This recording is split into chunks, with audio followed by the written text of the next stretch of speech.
Chapter 1. The Singular Problem of Grantham House. It has always been my contention that the true genius of my friend Mr. Sherlock Holmes lay not merely in his astonishing capacity for deduction, but in his relentless, almost machine-like insistence upon the separation of the improbable from the impossible. Where others saw a tangled web of inexplicable human malice, Holmes perceived a mathematical equation waiting to be balanced. It was upon a Tuesday evening in the late autumn of 1888, a night when a dense, sulphurous London fog had wrapped its damp fingers around the window panes of 221B Baker Street, that this particular quality of his was brought into sharpest relief. The hearth fire crackled merrily, casting flickering amber shadows across our modest sitting room. I sat in my accustomed armchair, deep within the pages of a medical monograph, while Holmes occupied the opposite seat. He had spent the last 2 hours sprawled in an attitude of profound physical indolence, his long nervous fingers interlaced across his chest, his gaze fixed upon the ceiling with the vacant stare of an opium dreamer. Between us rested a tarnished silver salver upon which lay a visiting card of heavy cream-colored vellum. Before a word had been spoken concerning the business that brought our caller into our orbit, Holmes broke his silence with an observation that instantly demonstrated the uncanny sharpness of his faculties. Without shifting his position by so much as a fraction of an inch, he murmured into the gloom, "And you, my dear Watson, found the ascent of the stairs unusually taxing this morning, despite having taken the precaution of employing a cab from Waterloo Station rather than walking through the drizzle." I lowered my medical journal with a start, staring at him in sheer exasperation. "Really, Holmes," I cried, "it is becoming quite impossible to maintain even the illusion of privacy in this house. How on earth can you possibly know that I took a cab from Waterloo? I walked out of here without mentioning my destination, and I returned through the front door scarcely 5 minutes ago." Holmes turned his head slowly, a faint sardonic smile playing about the corners of his thin lips. His dark eyes glinted with amusement. "My dear fellow, it requires no supernatural agency," he replied, reaching lazily for his pipe and filling the bowl with dark shag tobacco. "The process is founded upon the elementary principles of observation and deduction. Noticeable first upon your left boot are 3 distinct spatters of dried red clay, a precise geological composite found almost exclusively in the vicinity of the railway yards near Waterloo. Second, your umbrella, which you deposited in the stand downstairs, bears a damp ticket stub wedged securely into the brass ferrule, a stub issued by the South Western Railway at precisely noon today. Finally, your breathing was elevated by precisely 4 inhalations per minute above your normal resting rate as you negotiated the final 5 steps of the staircase. Given that you carry no heavy parcels, the conclusion that you hurried up the steps after a wearisome cab journey is as transparent as crystal." I could not help but laugh, shaking my head at his unfailing accuracy. "It is all very well for you to reduce human movement to a mechanical formula, Holmes, but there are times when human complications defy even your philosophy." "Human complications, Watson, are precisely what make existence tolerable," Holmes retorted, striking a match against his boot heel and drawing a thick cloud of grey smoke toward the ceiling. "Indeed, if I am not vastly mistaken, we are about to be plunged into a morass of human complication of the most singular and baffling variety." A sharp, imperative knock sounded at our street door, cutting short any further remark. Heavy footsteps ascended the staircase, footsteps marked by an unmistakable cadence of agitation and nervous haste. A moment later, Mrs. Hudson appeared in the doorway, her round face flushed with excitement as she presented a second piece of pasteboard upon a small salver. "Mr. James G. Danby, sir," the housekeeper announced. "He says his business brooks no delay, and that Inspector Lestrade of Scotland Yard directed him specifically to our door." "Show him in at once, Mrs. Hudson," Holmes said, straightening briskly in his chair. The lethargy vanished from his frame in an instant, replaced by the taut electric energy of a hound picking up a fresh scent. "Lestrade, you say? Ah, matters are improving. When Lestrade is completely out of his depth, he invariably brings his wreckage to Baker Street." Our visitor entered with a hurried, stumbling stride that bespoke a mind teetering on the brink of distraction. "Mr. James Danby was a man of middle years, impeccably attired in a dark wool overcoat and a silk scarf, yet his garments were disheveled, his cravat slightly askew, and his pale face beaded with perspiration despite the chill of the November evening. He clutched a leather portfolio tightly against his ribs, as though it were a shield against an unseen adversary. "Mr. Sherlock Holmes," our visitor panted, casting a wild glance about the room before his eyes settled upon my companion. "Thank God you are at home. Inspector Lestrade assured me that if any man in London could pierce this diabolical mystery, it would be you. A terrible crime has been committed, a crime so utterly impossible in its execution that the Yard is entirely paralyzed." Holmes rose smoothly to his feet, gesturing toward the sagging leather armchair beside the hearth. "Pray compose yourself, Mr. Danby," Holmes said, his voice dropping into that cool, soothing register that never failed to calm the most hysterical of clients. "Remove your overcoat, warm your hands by the fire, and place your hat upon the rack. You have come from Grantham House in Hertfordshire, if I am not mistaken, the estate of the late Lord Blackwood, and the journey by the Northern Line has been both cold and precipitous. Am I correct?" Danby stopped dead in his tracks, his mouth half open, staring at Holmes as though he were gazing upon a wizard. "Gracious heavens," our visitor gasped, clutching the back of the chair for support. "How on earth could you possibly know that?" "I did not utter a single syllable concerning my residence or my destination." Holmes waved a hand dismissively, seating himself once more and steepling his fingers beneath his chin. "Elementary, my dear Danby. Upon the lapel of your overcoat adheres a microscopic fragment of yellow gorse, a plant indigenous to the chalk downs surrounding the Grantham estate. Furthermore, the ink stain upon your right cuff is of a chemical composition utilized exclusively in the estate ledgers of Lord Blackwood's household. It requires no necromancy to connect the two. Now, sir, let us hear the particulars of this matter which has so profoundly disturbed the peace of Hertfordshire." Mr. Danby sank heavily into the chair, shivering slightly as he pulled his coat tighter about his chest. He drew a long, shuddering breath before launching into his narrative. "Lord Blackwood, Arthur Blackwood, the 7th Earl, was found dead in his private study at Grantham House at approximately 4 o'clock this afternoon," Danby began, his voice trembling. "He was 56 years of age, a man of immense wealth, iron will, and considerable scientific hobbyism. For the past 20 years, he lived a somewhat secluded life within the manor, attended only by a small select staff of trusted servants and myself, his personal secretary and estate manager." "And the manner of his death?" Holmes inquired, his eyes narrowing slightly. "That, Mr. Holmes, is precisely what makes the tragedy so monstrously incomprehensible," Danby said, leaning forward and lowering his voice to a terrified whisper. "Lord Blackwood was murdered inside his study. Not a soul entered the room. Not a soul could have escaped from it. It was, in every conceivable sense of the term, a murder behind a locked door." Holmes leaned back, an expression of profound intellectual curiosity washing over his features.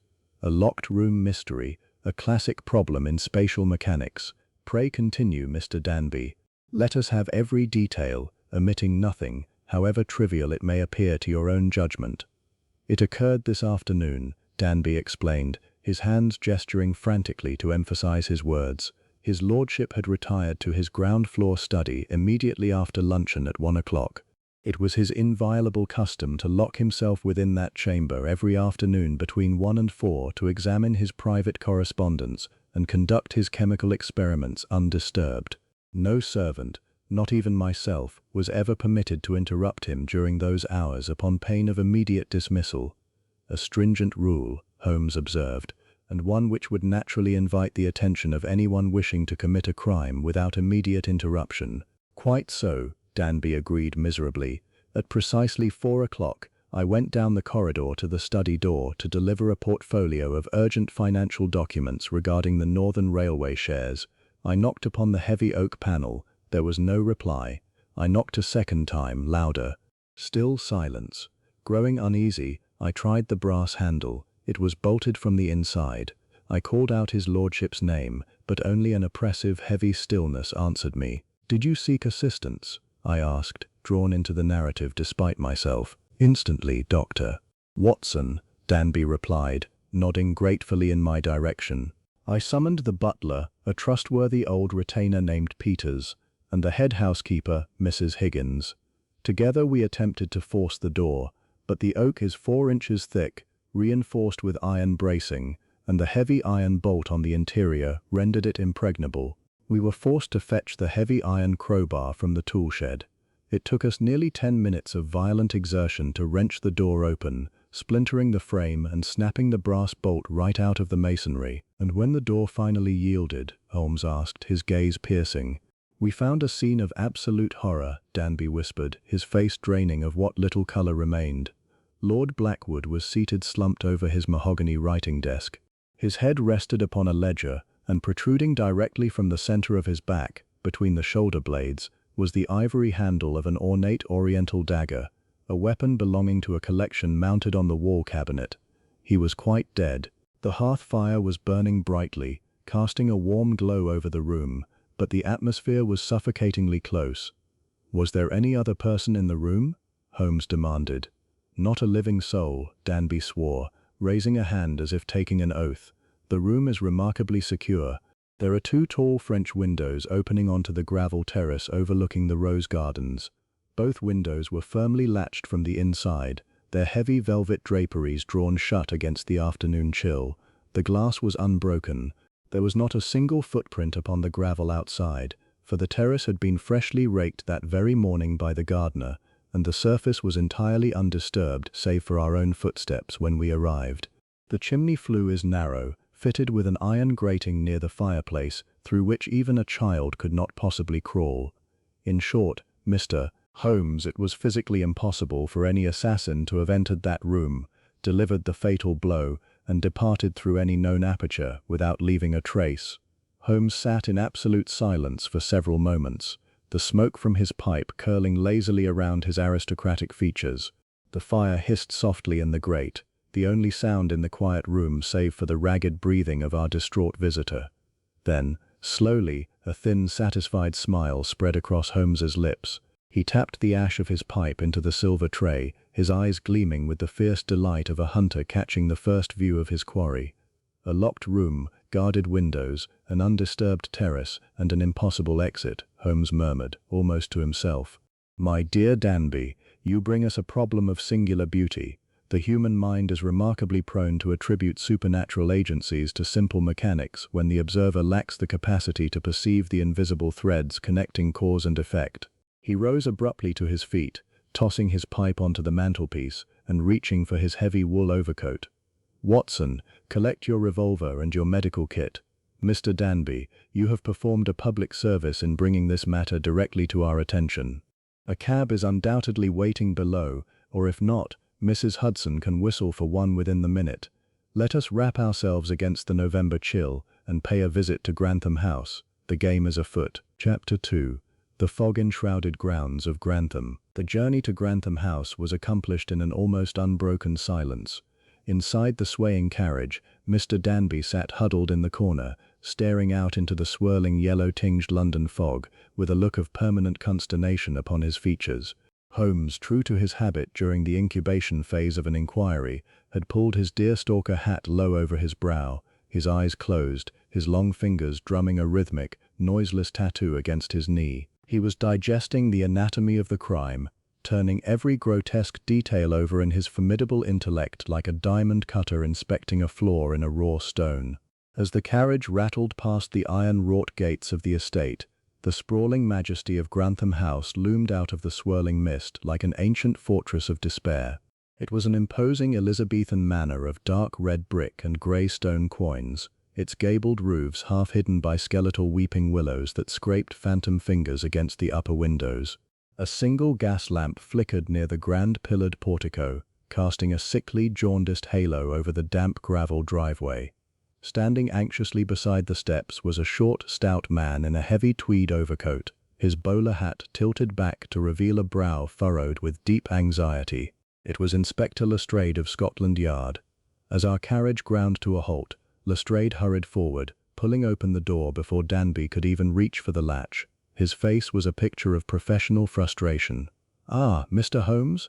Thank the heavens you have arrived." Lestrade exclaimed, ignoring the formalities and leaning into the carriage interior. "Danby fetched you then? Good. I am at my wit's end, I don't mind telling you. The Yard has handled locked room mysteries before, but this one defies the laws of physical science. It's as though the devil himself walked through a solid oak door, plunged a dagger into Lord Blackwood's spine, and evaporated into thin air." Holmes stepped down from the carriage with effortless agility, his keen gaze sweeping over the facade of the mansion, the surrounding gardens, and the muddy traces left by our wheels. "Calm yourself, Lestrade," Holmes said smoothly, brushing an invisible speck of dust from his sleeve. "The devil is notoriously lazy when it comes to the commission of local homicides. He prefers to leave such intricate craftsmanship entirely to mankind. What have you discovered since your arrival?" Lestrade turned and led us up the stone steps, gesturing for the butler, who stood waiting in the dimly lit foyer, to take our coats. "Very little that brings comfort, I'm afraid," Lestrade admitted, lowering his voice as we stepped into the cavernous entrance hall, where ancestral portraits stared down from the shadowed walls with stern, judging eyes. "My men have searched the entire perimeter of the manor. Not a single footprint upon the terrace. The windows are latched so tightly from the inside that we had to force one open just to let fresh air into the study. It smelled faintly of bitter almonds and pipe tobacco when we first broke in, and the servants. Well, every single one of them has an airtight alibi verified by at least 2 other witnesses." "Alibis," Holmes murmured, a dry edge to his voice, "are manufactured with the same precision as counterfeit banknotes, Inspector. They are frequently most valuable when examined under a microscope, if only to observe the flaws in their construction. Take us to the study at once." Led by Mr. Danby and accompanied by a visibly flustered Lestrade, we navigated a labyrinth of narrow oak-paneled corridors that smelled richly of beeswax, ancient leather, and damp stone. The atmosphere of the house was oppressive, thick with the hushed, reverent whispers of terrified domestics who lingered near the corners of the halls, casting frightened glances toward the scene of the tragedy. We stopped before a heavy double door at the far end of the eastern wing. The right panel bore stark, violent testimony to the afternoon's forced entry. The dark oak was splintered around the lock, the iron bracing twisted outward, and the heavy brass bolt hung limply by a single screw from the shattered frame, exposing the pale, raw wood beneath. "We left everything precisely as we found it after verifying his lordship's demise," Danby explained, reaching out with a trembling hand to push the door open. "I gave strict instructions that no one was to touch the desk or the body until the authorities, or yourself, Mr. Holmes, had completed an inspection." Holmes stepped across the threshold, and I followed closely at his heels, my hand instinctively reaching for my medical bag as my professional instincts took over. The study was a magnificent somber chamber lined from floor to ceiling with crowded bookshelves containing leather-bound volumes of philosophy, science, and history. A thick Persian carpet muffled our footsteps. To the left, a pair of tall French doors opened out onto the dark, gravel-strewn terrace, their heavy velvet curtains drawn back to reveal the murky fog pressing against the glass panes like a physical weight. To the right stood an ornate marble fireplace, inside of which a bed of grey ash smoldered beneath a heavy iron grate, and there, slumped forward across a massive mahogany writing desk, sat the master of Grantham House. Lord Arthur Blackwood was a man who had clearly commanded attention in life, and his posture in death retained a grim, unyielding rigidity. His head rested sideways upon an open accounting ledger, his greying hair ruffled. Protruding squarely from the center of his back, exactly between the shoulder blades, was the ivory hilt of an antique Eastern dagger. The blade had struck with lethal precision, severing the spinal cord and piercing the heart. A dark, congealed pool of blood stained the mahogany surface beneath his chest. I advanced toward the desk, stepping forward with my medical training taking command. I gently placed 2 fingers against the cold carotid artery in his neck, though the stiffness of the limbs made the gesture redundant. "He has been dead for at least 3 to 4 hours, Holmes," I reported, looking back over my shoulder at my companion. "The rigor mortis is well advanced. Death would have been almost instantaneous upon impact." Holmes, however, had scarcely glanced at the body. While I examined the victim, Holmes was already upon his knees, crawling across the rich Persian carpet with the meticulous concentration of an entomologist inspecting a rare specimen. He moved in expanding circles, his nose mere inches from the fibers, his thin fingers occasionally picking up microscopic fragments of debris and dropping them into small glass envelopes he produced from his pocket. "Watson," Holmes called out softly, not breaking his rhythmic inspection. "Observe the carpet between the desk and the door. What do you see?" I stood up, walked back a few paces, and squinted down at the rich fabric. "I see nothing, Holmes, save for the muddy boot prints left by Danby and the servants when they forced their way in this afternoon." "Precisely," Holmes replied, rising to his feet with feline grace and dusting off his knees. "You see nothing that belongs to an intruder, no second set of muddy prints, no stray threads from an unknown coat, no fallen hairs. If an assassin walked into this room, he must possess the supernatural ability to float an inch above the floorboards without leaving a disturbance upon the nap of the wool." Inspector Lestrade crossed his arms, looking somewhat vindicated by Holmes's observation. "There you are, you see, Mr. Holmes, I told you. The room is entirely sealed. The murderer simply vanished into thin air." "Nothing vanishes into thin air, Lestrade, save for morning mist and cheap whiskey," Holmes retorted dryly. He walked over to the mahogany writing desk, ignoring the body entirely, and began examining the assortment of objects scattered across the polished wood. There was a heavy bronze inkstand, a mother-of-pearl paper knife, a stack of unopened letters bearing foreign postmarks, a half-filled glass of amber liquid, and a small, elegantly carved wooden box with its lid thrown open.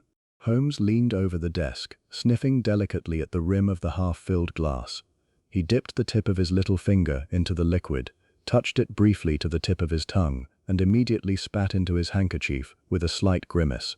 "Ah," Holmes murmured, his eyes twinkling with sudden insight.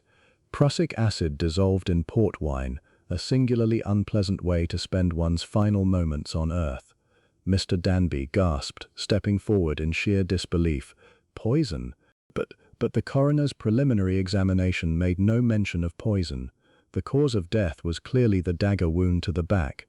"The coroner, my dear Danby, is an admirable official whose competence lies in the measurement of physical destruction rather than the subtle chemistry of homicide," Holmes replied smoothly, his eyes scanning the desk with laser-like intensity.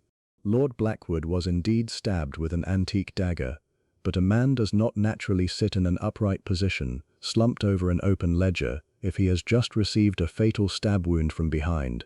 A mortal blow to the heart and spine induces violent muscular spasms, an involuntary backward thrust, and an immediate collapse to the floor. The fact that his lordship remained seated at his desk suggests one of two possibilities. Either he was already dead or utterly paralyzed when the dagger was driven into his back." The silence in the study became absolute. Even Inspector Lestrade dropped his arms, staring at Holmes with a mixture of awe and profound bewilderment. "Paralyzed?" I echoed, my medical mind racing to catch up with his deduction. "You mean you believe he was poisoned first?" "I do not believe it, Watson. I know it," Holmes said, picking up the small carved wooden box from the desk and turning it over in his palms. "Examine the box with me, gentlemen. It is lined with velvet, designed to hold a small phial and a matching hypodermic syringe or dropper. The indentation in the velvet is precisely the shape of a standard German apothecary bottle. One of the bottles is missing. Lord Blackwood was given a dose of a fast-acting paralyzing agent, likely curare or a synthetic derivative, rendered odorless and tasteless in his afternoon port. Once his nervous system was completely locked in a state of helpless immobility, the murderer stepped out from— Well, let us determine where he stepped out from." Holmes turned sharply on his heel, his dark eyes scanning the perimeter of the room before fixing upon the tall French windows that led out onto the terrace. He strode across the Persian carpet, unlatched the left window, and pushed it wide open. A gust of damp, foggy night air swept into the study, carrying with it the earthy scent of wet soil and decaying autumn leaves. Step by step, Holmes walked out onto the stone terrace, holding a small pocket lens to the ground. Lestrade and I followed him out into the cold drizzle. The terrace was paved with large, flat flagstones, bordered by stone planters filled with winter shrubbery. Beyond the balustrade lay the vast, dark expanse of the Grantham Rose Gardens, swallowed entirely by the encroaching fog. "Inspector," Holmes called out, his voice sharp and commanding in the damp night air. "You stated that the gravel path beneath this terrace had been freshly raked this morning by the gardener, and that no footprints were found save for those of the household staff upon discovery." "That is correct," Lestrade replied, stepping out onto the flagstones beside us. "My sergeant walked the entire length of the garden path, not a single track except Danby's and the butler's." Holmes crouched down at the edge of the stone balustrade, shining a pocket bullseye lantern down toward the base of the stone wall. The beam cut a sharp yellow swathe through the swirling fog, illuminating the damp earth below. "Your Sergeant Lestrade is an honest man, but he possesses the observational powers of a brick wall," Holmes said quietly, a faint smile playing on his lips. He reached out with 2 fingers and plucked a small dark object from the crevice of a stone planter just beneath the edge of the terrace. He held it up into the light of the lantern for us to see. It was a small glistening fragment of green glass, jagged at one end, bearing the embossed lettering of an exclusive London apothecary. Attached to the glass was a microscopic wisp of bright red wool. "The room was indeed locked from the inside," Holmes whispered, his eyes gleaming with the triumph of the hunt. "And the murderer did not need to break a window or scale a chimney, for the killer gentleman was already inside the study long before the door was ever bolted." Chapter 3: The Secret of the Red Wool. The discovery of the green glass fragment and the wisp of red wool cast an immediate and profound stillness over the damp terrace.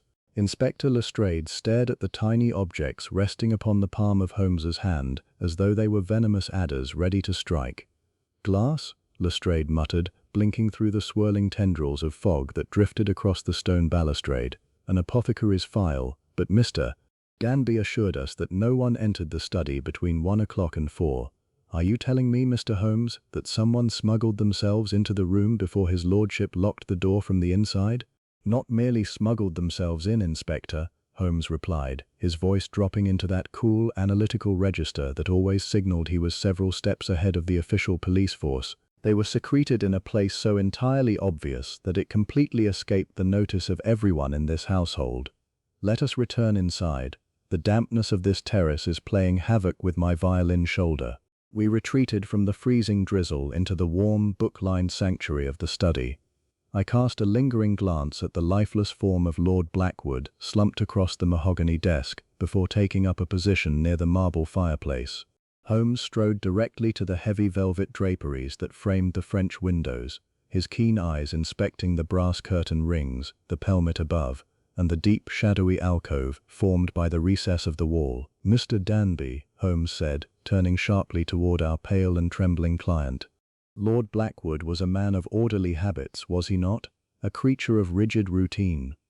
"Exceedingly so, Mr. Holmes," Danby replied, clasping his hands nervously in front of his dark waistcoat. "His lordship maintained a ledger for every hour of the day. He detested disorder, unexpected callers, and any deviation from his established schedule."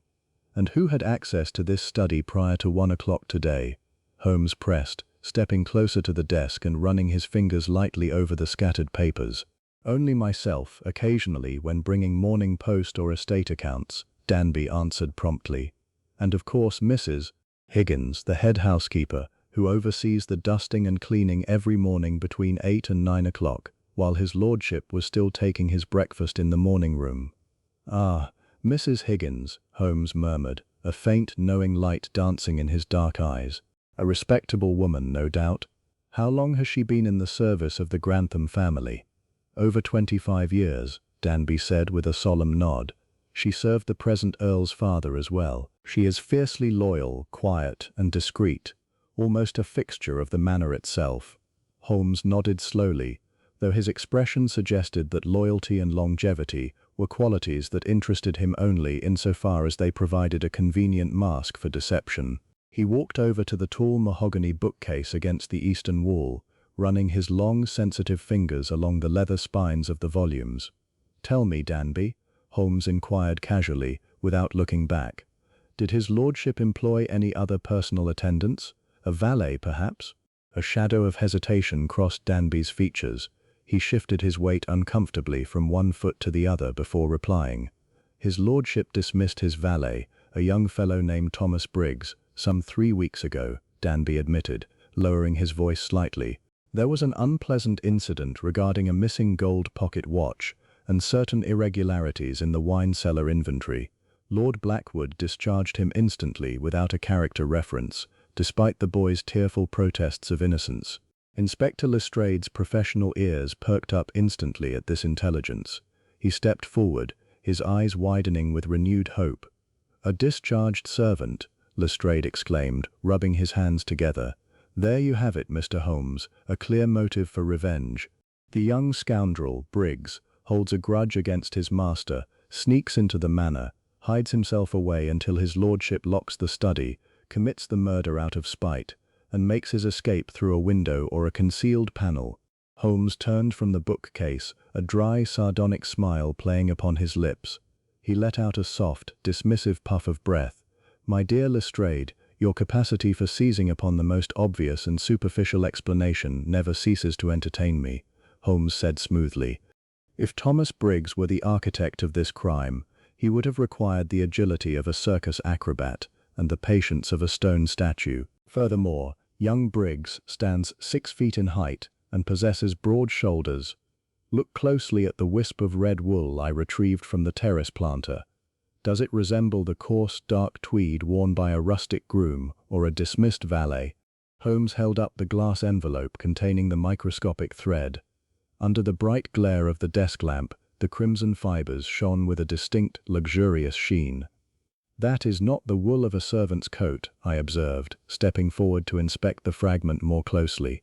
"It is a fine dyed cashmere, the sort utilized exclusively in expensive ladies' winter shawls or high-end imported garments." "Precisely, Watson," Holmes said, dropping the envelope back into his pocket with an air of quiet satisfaction. "We are dealing with a feminine hand, or at the very least, an adversary of considerable refinement, who has gone to extraordinary lengths to mimic the crude mechanics of a locked-room sensation." Mr. Danby stared at Holmes in utter bewilderment, his mouth slightly agape. "A lady? In Grantham House? But no female of that social standing was permitted in this wing of the house without a formal invitation, and certainly not during his lordship's hours of seclusion." "Rules, my dear Danby, exist to be broken by those who possess sufficient motive and intelligence to circumvent them," Holmes remarked, strolling slowly toward the center of the room. He stopped directly before the massive mahogany writing desk, where Lord Blackwood's body still rested in its grim repose. Holmes leaned over the corpse, ignoring the gruesome proximity of the ivory dagger hilt, and began examining the open pages of the large leather-bound accounting ledger beneath the dead man's head. "Watson, bring the lamp closer," Holmes commanded softly. I hurried to lift the heavy brass desk lamp, holding it steadily so that its golden illumination fell directly across the expansive pages of the ledger. Lord Blackwood's handwriting was remarkably firm, neat, and angular, the script of an exacting, methodical intellect. Column after column of figures detailed the estate revenues from tenant farms, railway investments, and timber sales. However, as Holmes traced his finger down the final page, written on this very day, his movements suddenly slowed. He paused near the bottom margin, where a series of figures had been jotted down in haste. "Look here, Watson," Holmes whispered, pointing to a small handwritten notation scrawled in the margin beside a column of figures representing railway shares. I peered closely at the page. Written in the Earl's precise hand were 3 cryptic words: "The Raven's Nest." Beneath them, a series of numbers, August 3rd, 14, had been underlined twice in dark ink. "The numerical code," I murmured. "Or perhaps a reference to a banking account or a specific volume in his extensive library." "Neither, I suspect," Holmes replied, his eyes narrowing as he stared at the notation with intense concentration. "Observe the ink, Watson. It is slightly smeared, as though written in haste or during a moment of profound physical distress, perhaps precisely at the moment when the paralyzing agent began to cloud his lordship's motor functions." Inspector Lestrade leaned over the desk, squinting at the numbers. Could it be a combination to a safe? Did Lord Blackwood keep a private iron safe hidden behind one of the bookcases? "A very sensible hypothesis, Inspector," Holmes acknowledged, stepping away from the desk and casting a critical eye around the perimeter of the study. "Let us put it to the test immediately." Holmes began systematically tapping the wooden paneling of the bookshelves, starting from the southern corner near the fireplace and moving methodically toward the French windows. For several minutes, the only sound in the cavernous chamber was the dull, rhythmic thud of Holmes' knuckles against seasoned oak. Danby watched in breathless silence, while Lestrade stood near the door with his arms crossed, a skeptical expression etched across his features. Suddenly, near the far corner of the room, behind a massive set of folio volumes dedicated to 19th-century parliamentary debates, the sound changed. Instead of the dull, solid thud of wood against a brick wall, the knock produced a hollow, resonant echo. Holmes stopped instantly. A triumphant gleam flashed in his grey eyes. "Ah," Holmes breathed softly, "here we have the true heart of Grantham House." With a quick, practiced movement of his long fingers, Holmes reached behind the heavy volumes and pressed his thumb against a concealed brass spring set deep within the wooden shelving framework. With a sharp, distinct click, a section of the mahogany bookcase, measuring approximately 3 feet in width and 4 feet in height, swung silently inward on well-oiled concealed hinges, revealing a dark, cavernous recess built directly into the thickness of the stone wall. "Mr. Danby," gasped aloud, staggering backward a step and clutching his chest in sheer astonishment. "Good heavens above," Danby cried out. "I have managed this estate for 7 years, and I swear upon my life I never knew of the existence of this secret compartment." Lord Blackwood was a man of immense wealth, scientific hobbies, and considerable secretiveness, Holmes observed calmly, drawing a small bullseye lantern from his deep overcoat pocket and snapping the bezel open. It would be highly uncharacteristic of such a man not to possess a private repository for documents and items he wished to keep entirely hidden from the world and from his inquisitive secretaries. Holmes stepped directly into the dark recess, holding the lantern aloft to illuminate the interior. The beam cut through the stagnant air, revealing a small iron-lined wall safe-bolted securely into the stone masonry, alongside several wooden pigeonholes containing bundles of old letters, legal deeds, and personal journals bound in faded green Morocco leather. I crowded close behind Holmes, peering into the hidden chamber with mounting fascination, while Lestrade squeezed past the swinging bookcase to join us. "The safe," Lestrade whispered eagerly. "It's closed. Do you think the numbers his lordship wrote in the ledger, August 3rd, 14, will serve as the combination?"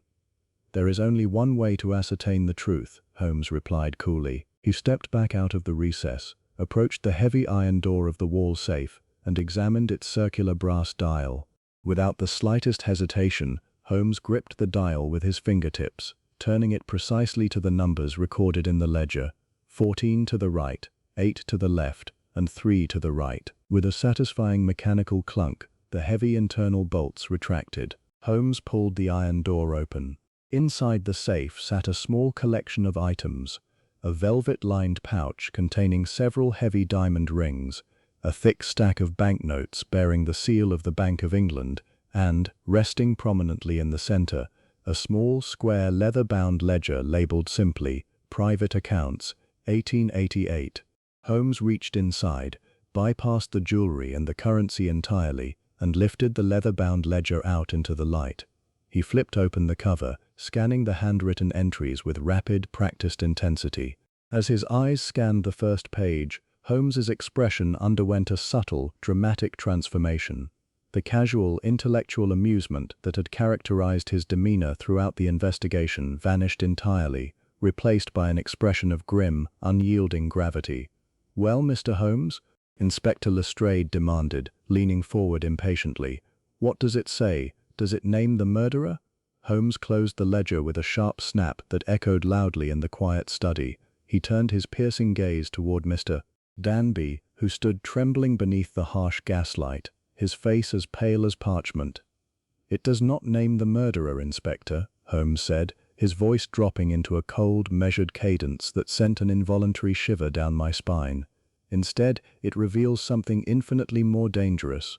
It proves that Lord Blackwood was not murdered out of sudden passion, financial desperation, or revenge for a dismissed valet. He was executed with the chilling precision of a tribunal. because he was on the verge of exposing a treasonous conspiracy that reaches into the very highest circles of the British government. Chapter 4. The Shadow in the Archives. The silence that fell over the study after Holmes' declaration was heavy and oppressive, broken only by the crackling of the embers in the marble hearth and the steady, rhythmic ticking of the heavy grandfather clock in the corridor outside. Inspector Lestrade stared at Holmes, his mouth slightly open, processing the monumental shift in the nature of our inquiry. A local estate murder driven by personal malice had suddenly evaporated, replaced by the grim, perilous architecture of state-level treason. Lestrade repeated, the word tasting sour upon his tongue as he straightened his bowler hat with an instinctive gesture of unease. "Mr. Holmes, let us tread carefully here. We are investigating a homicide within a private Hertfordshire manor, not a crisis at the Foreign Office. What possible connection could Lord Blackwood's private accounts have with affairs of state?" Holmes did not answer immediately.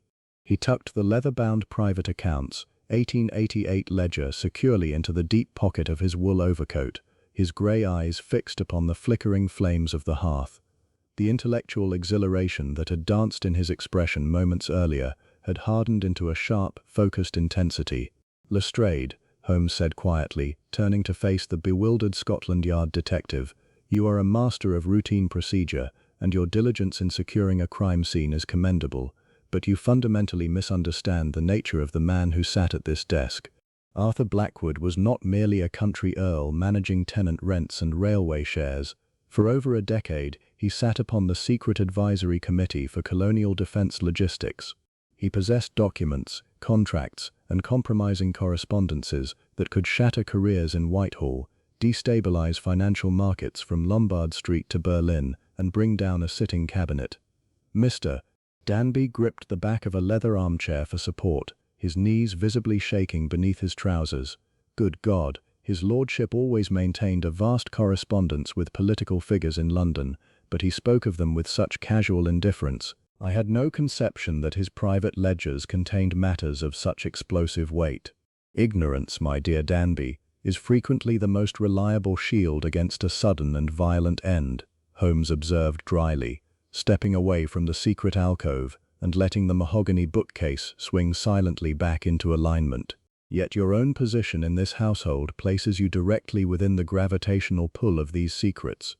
You managed his correspondence, sorted his post, and filed his daily accounts. Did you notice any unusual visitors during the past fortnight, callers who refused to sign the guest register or arrived under assumed names?" Danby swallowed hard, his Adam's apple bobbing nervously as he ransacked his memory. "No one of note, Mr. Holmes, at least, no one whose name appeared out of the ordinary. There was a gentleman from the War Office who called briefly last Tuesday, bearing letters regarding the Crimean pension disbursements, and there was a foreign gentleman who visited briefly on Friday afternoon." Holmes stepped closer, his gaze narrowing like a hawk fixing upon a field mouse. "A foreign gentleman. Pray elaborate, Mr. Danby. Nationality, physical description, the exact nature of his business." "He introduced himself as Count Victor von Rathen," Danby replied, his voice dropping to a hurried whisper as though fearful the walls themselves might be listening. "He claimed to represent an Austro-Hungarian syndicate interested in purchasing the mineral rights to some of his lordship's northern estates. He was a tall, impeccably tailored man, with a striking silver-streaked beard, a monocle, and an accent that suggested the aristocracy of Central Europe. His lordship dismissed him rather abruptly after a brief 10-minute conference in this very study, but I recall his lordship looking intensely agitated afterward." "Count Victor von Rathen," Holmes murmured, tasting the syllables as if they were a familiar vintage. He reached into his coat pocket, pulled out his notebook and a stub of charcoal, and jotted down the name with swift, slashing strokes. An intriguing alias, or perhaps a genuine title utilized to mask an operative of considerable skill. Did this count happen to carry anything of notable bulk, a leather portfolio perhaps, or a heavy cane? "He carried a silver-headed Malacca cane and a slim dispatch case made of dark Russian leather," Danby answered promptly. "When he departed, he left via the front entrance, escorted out by Peters." "And did he leave anything behind?" Holmes pressed. "A glove? A calling card? A stray piece of stationery?" Danby paused, his brow furrowing in deep concentration. Now that you mention it, after he left, I found a small silver cufflink resting upon the side table in the foyer, a cufflink bearing the embossed crest of a double-headed eagle. I placed it in the silver tray on the hall table, assuming it belonged to one of his lordship's regular parliamentary associates. A thin, satisfied smile touched the corners of Holmes's lips. The net tightens, Watson. The clumsy staging of a locked room mystery, the forced doors, the theatrical dagger wound, the frantic search for a scapegoat, all of it was designed to direct official police attention away from the real prize. The murderer did not break into Grantham House to kill Lord Blackwood out of vengeance. They broke in to recover something specific that his lordship had locked away in that wall safe. Inspector Lestrade crossed his arms, looking somewhat skeptical despite the mounting weight of circumstantial evidence.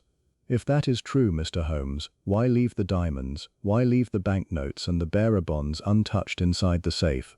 If this were a theft for political or financial leverage, a common burglar would have looted the entire contents. Because, my dear Lestrade, this was never a burglary, Holmes retorted sharply, his voice ringing with absolute conviction. A burglar seeks gold, paper currency and precious stones. An assassin operating under political instruction seeks paper and ink, letters, contracts, or specific pages from a ledger that compromise a foreign power or a domestic traitor. The diamonds and banknotes were left behind deliberately to preserve the illusion of a botched robbery or a personal vendetta, blinding the local constabulary to the true motive of the crime. I watched Holmes as he paced slowly across the Persian carpet, his tall, spare frame cutting a striking silhouette against the backdrop of towering bookshelves. His energy was palpable, an electric current charging the stagnant air of the study. "Watson," Holmes said, turning abruptly to face me, "we have established the motive and unmasked the character of our invisible intruder. Now let us re-examine the physical theater of the crime with this new knowledge in mind. Give me the desk lamp."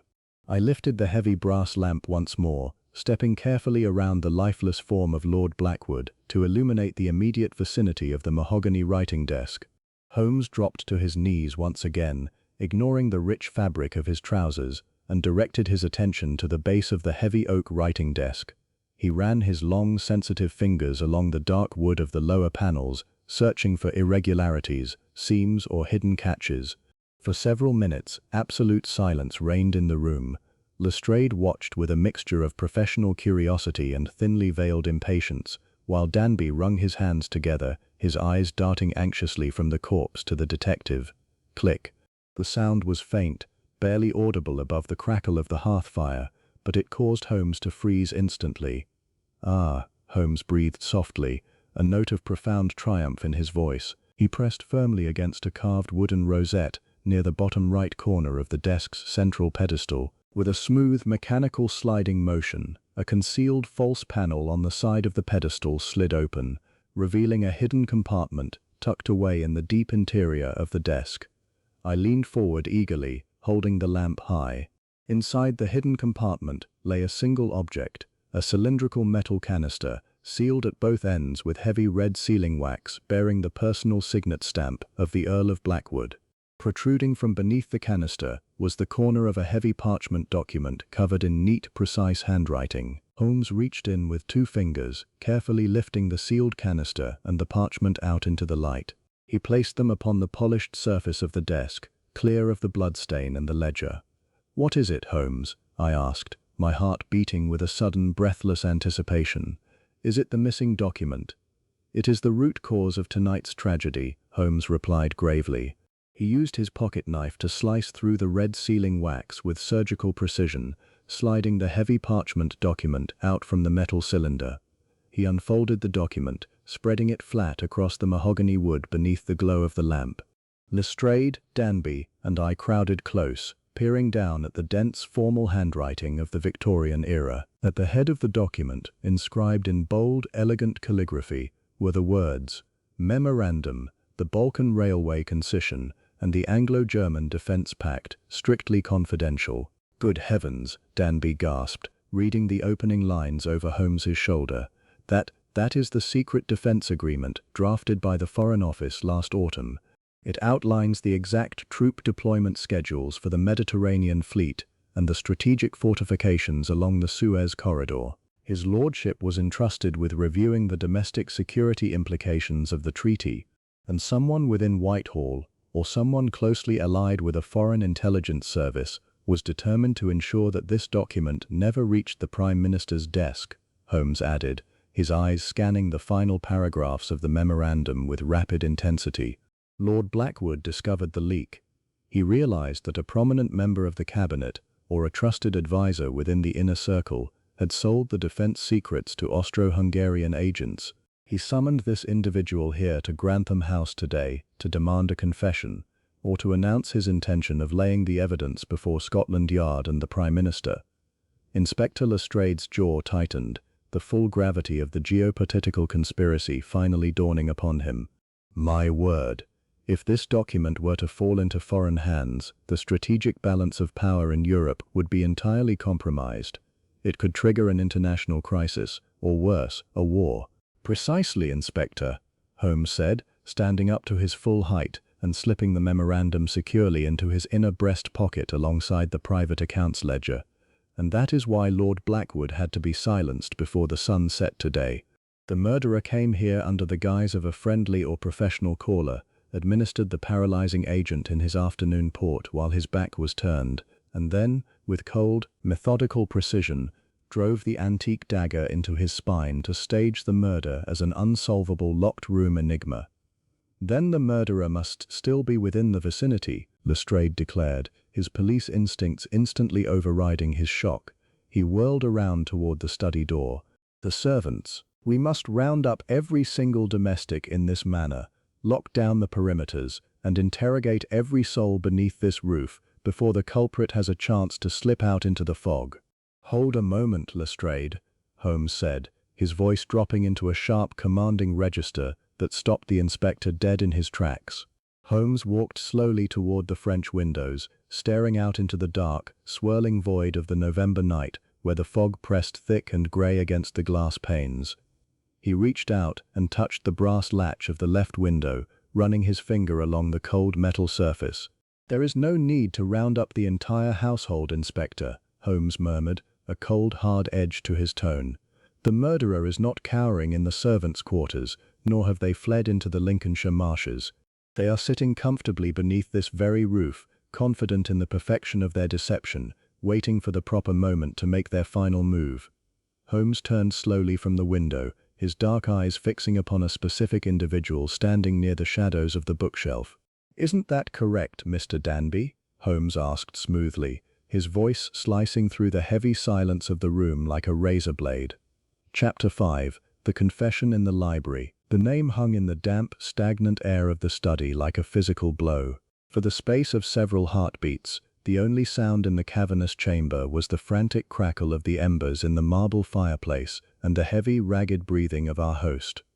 Mr. James Danby froze mid-stride, his hand hovering over the edge of the mahogany desk. The color drained entirely from his face, leaving his skin the sickly hue of old parchment, while his eyes, usually mild and deferential, widened with a sudden, feral flash of panic. Inspector Lestrade recoiled as though he had trodden upon a coiled viper, his mouth dropping open in sheer astonishment. "Danby?" Lestrade gasped, staring back and forth between the secretary and my companion. "Mr. Holmes, you must be mad. Danby was the one who fetched us. He discovered the body. He was terrified out of his wits when we arrived." "Precisely, Inspector. He performed his role with admirable theatricality," Holmes replied, his voice dropping into that cool, measured cadence that always signaled absolute, unshakable certainty. He did not raise his voice, yet every syllable carried the crushing weight of undeniable proof. A guilty man caught by surprise will invariably do one of two things. He will bluster and protest his innocence with unseemly violence, or he will construct a narrative so seamless that its very perfection betrays its artificiality. Mr. Danby chose the latter course, assisted by a few carefully orchestrated props. Danby's knees buckled slightly, but with a visible tremor of iron will, he straightened his frame. The terrified, subservient secretary vanished before our eyes, replaced by a man whose posture stiffened with cold, calculating defiance. He slowly withdrew his hands from his pockets, letting out a long, shuddering sigh that seemed to strip away years of false humility. "And how, pray tell, did you arrive at such a singular conclusion, Mr. Holmes?" Danby asked. His voice, formerly nervous and reedy, now carried a crisp, educated resonance, the accent of an aristocrat fallen upon hard financial times. "I have managed this estate with absolute fidelity for 7 years. What possible reason could I have to turn upon my benefactor?" Holmes stepped forward, his tall frame cutting a formidable shadow across the Persian carpet. He reached into his deep overcoat pocket and produced the small glass envelope containing the microscopic wisp of red wool and the jagged fragment of green glass we had discovered beneath the terrace planter. "Let us review the mechanics of your clever little tragedy, Mr. Danby, or should I call you by your true family connections?" Holmes began, his grey eyes piercing straight through the man. "You informed us that Lord Blackwood invariably locked himself inside this study every afternoon between 1 and 4 o'clock, and that no servant or secretary was ever permitted to disturb him. A stringent rule, yes, but one that provided you with an unbroken 3-hour window of absolute isolation. A window during which anyone could have entered," Lestrade muttered, still struggling to reconcile the facts. "Not anyone, Inspector," Holmes corrected smoothly. "Remember the wisp of fine cashmere wool and the fragment of apothecary glass. Earlier today, when I examined the terrace planters, I noted something that escaped your sergeant's notice. The footprint beneath the window did not belong to a heavy-booted rustic or a fleeing vagrant. It was the narrow, elegant tread of a custom-made London boot, the exact size and make worn by our meticulous estate manager. Furthermore, the green glass phial contained the synthetic paralyzing agent extracted from a specialized German compound, a compound that required a chemist's precision to administer without leaving a trace upon the rim of his lordship's port glass." Danby gave a cold, humorless chuckle, shaking his head slowly. "Circumstantial guesswork, Mr. Holmes. A clever weaver of tales could twist any set of coincidences into a hanging offense. Is it merely coincidence, Danby, that the private ledger in the wall safe contained your own initials recorded beside the missing railway share distributions?" Holmes countered, his voice ringing with quiet authority. He reached into his coat and drew out the private accounts, 1888 ledger, flipping it open to a marked page. Lord Blackwood was an exacting man, but he was not infallible. 3 weeks ago, he discovered that over £4,000 had been systematically siphoned from the estate accounts and funneled into foreign bank accounts in Vienna and Berlin. Who managed those accounts? Who had daily access to the ledgers? Who stood to lose everything, including his liberty and his social standing, if his lordship laid those records before Scotland Yard? The silence that followed was absolute. Mr. Danby stared down at the open ledger resting in Holmes' hands, his defiance crumbling like dry autumn leaves. The rigid posture slackened, and he sank heavily into the leather armchair he had occupied earlier, covering his face with his trembling hands. "He was going to ruin me," Danby whispered, his voice cracking with sudden bitter anguish. "I inherited debts from my father that would have landed me in a debtor's prison for the remainder of my natural life. Lord Blackwood discovered the shortfall last month. He gave me until the end of this week to resign my position and make restitution, or he would hand the evidence over to the magistrate. It was professional death, a lifetime of disgrace. And so you chose murder instead," I said, stepping forward, my medical disgust mingling with profound sorrow at the depths of human frailty. "You poisoned him while he sat at his desk, then drove the antique dagger into his spine to stage a sensational locked-room mystery that would baffle the authorities and buy you time to recover the secret memorandum." "The memorandum was the true prize," Danby muttered bitterly, his hands dropping from his face to reveal hollow, haunted eyes. "Count von Raythen, an agent of the Austro-Hungarian diplomatic service, offered me £10,000 for the Balkan Railway concession document, currently reposing in his lordship's desk. With that money, I could have cleared my debts, started anew on the continent, and lived as a gentleman. But his lordship locked the document away in his secret safe and refused to trade it, even to save my reputation. He was too rigidly moral, too hopelessly devoted to crown and country, to realize that empires rise and fall upon the shifting tides of personal survival. Inspector Lestrade stepped forward, his professional instincts instantly surging to the forefront. He reached into his pocket and produced a pair of cold iron handcuffs with a sharp metallic click. "James Danby, I am arresting you for the willful murder of Lord Arthur Blackwood," Lestrade announced formally, stepping up beside the seated man and gripping his shoulder. "Anything you say will be taken down and used in evidence against you." Danby did not resist. He extended his wrists willingly, his head bowed in quiet resignation as the steel cuffs snapped shut around his slender wrists. The magnificent web of deception, constructed with such meticulous intellectual arrogance, had dissolved into nothingness under the relentless scrutiny of Baker Street. "Peters," Lestrade called out toward the open doorway, raising his voice. "Notify the local constabulary. Send a runner to the telegraph office immediately. We have our man." The butler appeared in the doorway moments later, his face pale and shocked as he took in the scene before him. Without a word, he hurried off to execute the inspector's commands. Holmes stood quietly by the mantelpiece, slipping his pipe back into his pocket and drawing out a box of matches. He struck one against the brickwork, igniting the dark shag tobacco with slow, deliberate puffs of grey smoke that rose toward the vaulted ceiling. I watched my friend, a deep sense of professional admiration swelling within my chest. Once again, through the sheer application of cold logic, acute observation, and an unwavering refusal to be blinded by superficial misdirections, Holmes had unraveled a labyrinthine mystery that had paralyzed the official police force of London. As the minutes ticked by, the commotion subsided. The local constabulary arrived with heavy, measured steps upon the gravel terrace, taking charge of the prisoner and securing the physical evidence scattered across the study. Inspector Lestrade, visibly humbled yet profoundly relieved, approached Holmes with his hand extended in genuine gratitude. "Mr. Holmes," Lestrade said earnestly, shaking my companion's hand with vigor, "I am bound to admit, once again, that the official police force would be utterly lost without your assistance. You saw through a puzzle that I would have sworn was physically impossible." "Elementary, my dear Lestrade," Holmes replied lightly, tapping the ash of his pipe into the silver tray. "The human mind loves a paradox, but nature recognizes only cause and effect. Eliminate the impossible, and whatever remains, however improbable, must be the truth." An hour later, the carriage was summoned once more from the stables of Grantham House.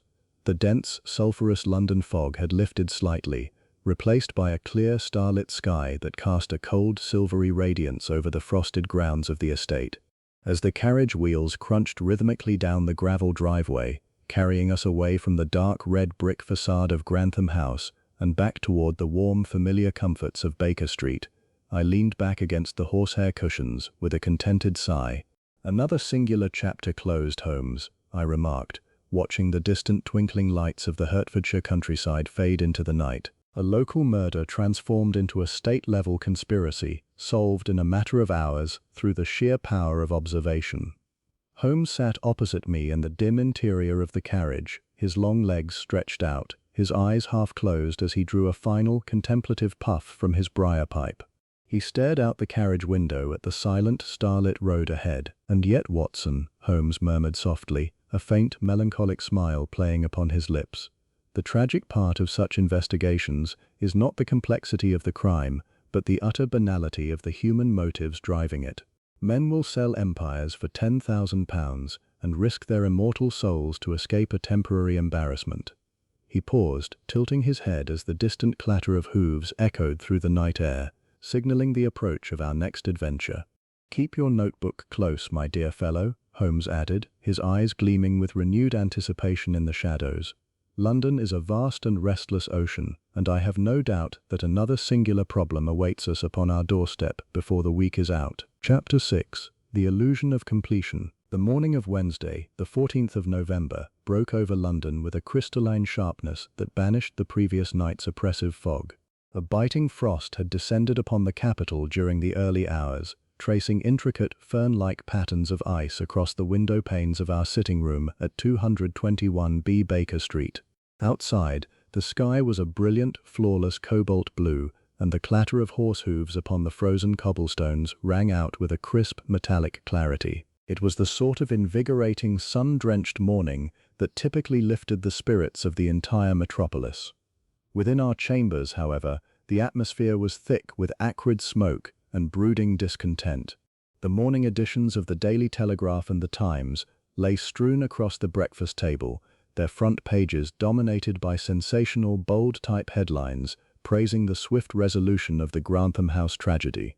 The journalists, tipped off by a jubilant Inspector Lestrade, had devoted column upon column to recounting the arrest of the treacherous secretary, Mr. James Danby. Scotland Yard was universally commended for its brilliant, rapid apprehension of the culprit, while my friend's name, as was his steadfast preference, remained conspicuously absent from the official commendations. I sat by the blazing hearth, finishing my tea and savoring the warmth, feeling a profound sense of satisfaction at a job well done. Holmes, conversely, behaved like a caged predator. He had not slept. He had exchanged his formal attire for his mouse-colored dressing gown and spent the entirety of the night huddled over his chemical workbench in the corner. The air was pungent with the smell of hydrochloric acid and burnt copper. As I folded my newspaper, Holmes was viciously stirring a bubbling violet liquid in a glass beaker over a blue Bunsen flame, his sharp profile cast in harsh relief against the morning sunlight streaming through the frost-rimmed glass. "They are calling it a triumph of modern policing, Holmes," I remarked, tapping the front page of the Telegraph. Lestrade has evidently given an exclusive interview detailing how he relentlessly pursued the subtle psychological flaws in Danby's demeanor. He entirely omits the fact that he was ready to arrest the fired valet until you directed his attention to the wall safe. Holmes snorted, a sound of profound, unadulterated contempt, and extinguished the Bunsen burner with a sharp twist of his wrist. "Let Lestrade bask in the adulation of the penny press, Watson," Holmes muttered, carefully transferring the beaker to a wooden rack. "The public consumes neatly packaged fictions with the eager appetite of a starving hound. They demand a villain, a motive, and a set of iron handcuffs. Scotland Yard has provided all three. The theatrical production is complete, the curtain has fallen, and the audience goes home satisfied." "You sound remarkably bitter for a man who single-handedly untangled the knot," I observed gently. "Danby confessed in the presence of 3 witnesses. He detailed the bribe from Count von Rathen, the motive of his crippling debts, and the location of the secret memorandum. It is an airtight case." Holmes turned away from the workbench and began to pace the length of the sitting room, his long strides eating up the distance between the door and the window with restless, manic energy. "Airtight?" Holmes repeated, his voice rising in sudden, vibrant agitation. "My dear Watson, it is a sieve. It is a meticulously constructed sieve designed to hold just enough water to satisfy the superficial thirst of the official police, while the true current flows right out the bottom, entirely unseen." I stared at him in utter astonishment. "But Holmes, the man confessed. We found the poison. We found the document." "We found a poison, Watson. We found a document," Holmes countered, stopping before the hearth and staring down at me with blazing grey eyes.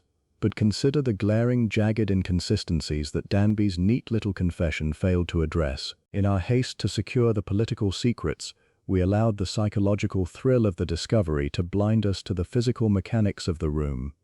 Holmes reached into the pocket of his dressing gown and withdrew the small glass envelope containing the wisp of red wool. He tossed it lightly onto the breakfast table, where it landed atop the newspaper headlines. "Item the first, the red cashmere," Holmes announced, holding up a long pale finger. "Danby is a bachelor of modest means, drowning in debt. He wore a dark wool overcoat and a standard black waistcoat. To whom does that red cashmere belong?" He made no mention of an accomplice, nor did Lestrade press him upon the matter. "Perhaps it belonged to one of the female servants," I suggested. "Mrs. Higgins, the housekeeper, a housekeeper upon a country estate wearing dyed imported cashmere." Holmes laughed dryly. "Highly improbable. Item the second, the physical angle of the dagger. You are a medical man, Watson. Think back to the corpse. Lord Blackwood was a solidly built man, sitting upright. The dagger was driven dead center between the shoulder blades, severing the spinal cord. To accomplish such a strike requires immense downward force. James Danby is a man of slender build who relies upon the silent, cowardly administration of poison. Having successfully paralyzed his employer, Why would he then employ an antique weapon requiring brutal physical strength? It is entirely out of character for a man of his nervous, calculating temperament. I frowned, the medical reality of Holmes's observation slowly taking root in my mind. It is true that poisoners rarely resort to the blade.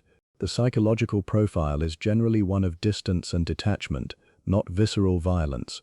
But if Danby did not strike the fatal blow, who did?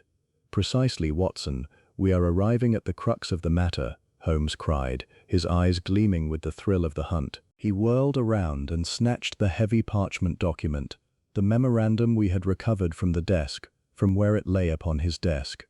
He carried it over to the breakfast table and slapped it down beside the toast rack. Item the third, and the most damning of all, Holmes continued, his voice dropping to a theatrical whisper. The memorandum itself. When we recovered this from the hidden compartment in the desk, what did you observe about the wax seals on the metal canister?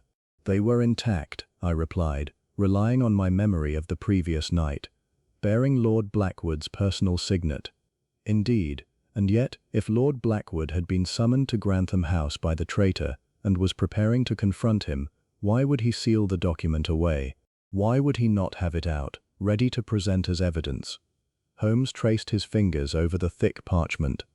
Last night, while you slept, I subjected a microscopic clipping of this parchment to a simple chemical reagent test, the very test you saw me concluding moments ago. And the result?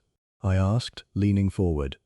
The paper is a brilliant, immaculate forgery, Holmes declared, his eyes flashing with triumph. The watermark is a masterful imitation, but the chemical sizing utilized in the paper's production contains traces of synthetic resin, a manufacturing technique introduced in a Munich paper mill barely 2 months ago. The British Foreign Office strictly utilizes domestic linen paper from a supplier in Kent. The revelation struck me like a physical blow. I sat back in my armchair, the magnitude of the deception washing over me. Good heavens, Holmes, I breathed. If this document is a forgery, then the real defense pact is currently in the possession of Count Victor von Rathen or his accomplices, making its way toward the continent.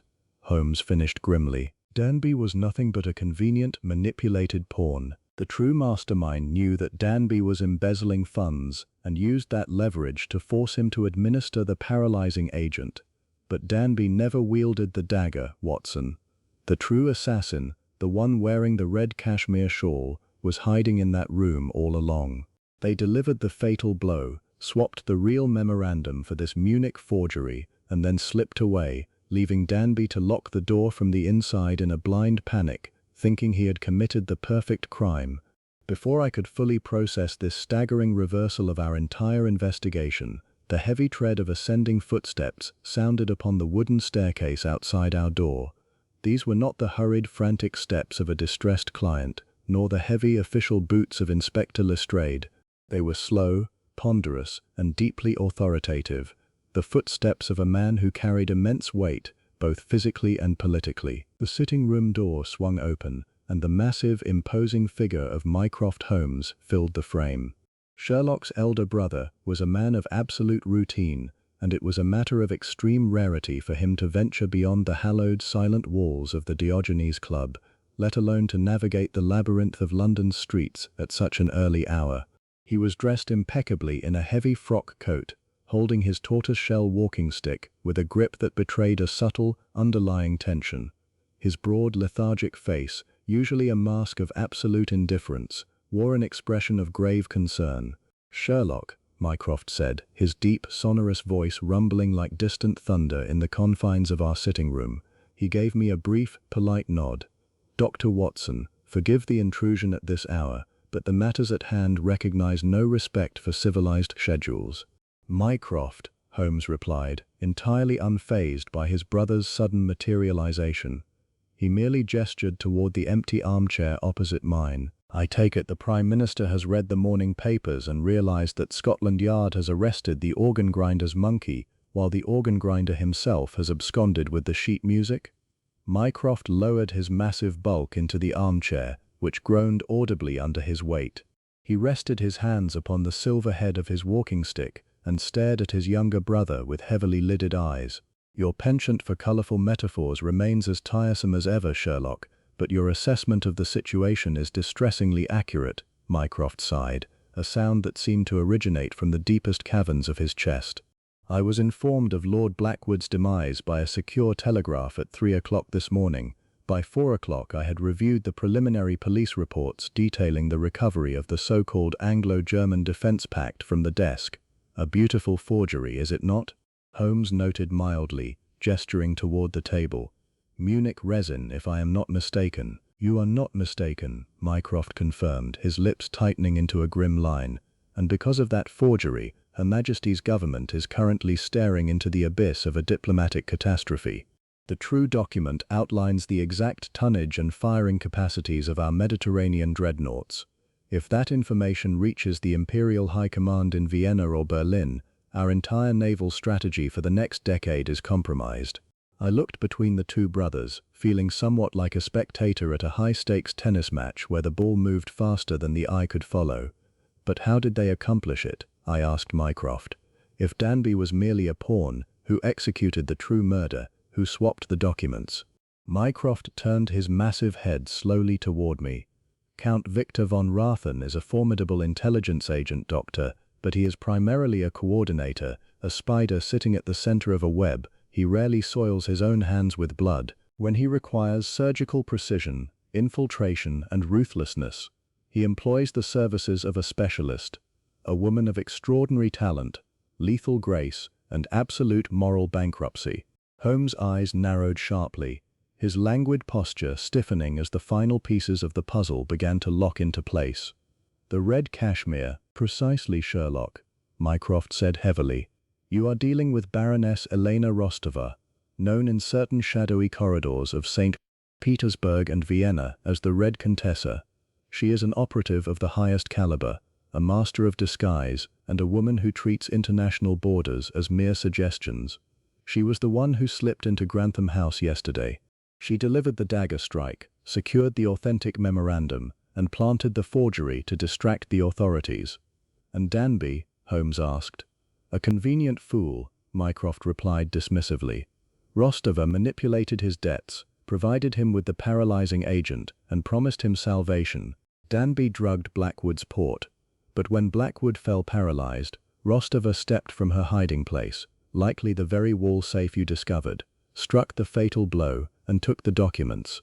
Danby, terrified of being implicated in a brutal stabbing, locked the study door from the inside to create the illusion of a sealed room, escaping through the secret passage you found, sealing it behind him. Where is she now, Mycroft? Holmes demanded, stepping forward, all traces of his former lethargy entirely vanished.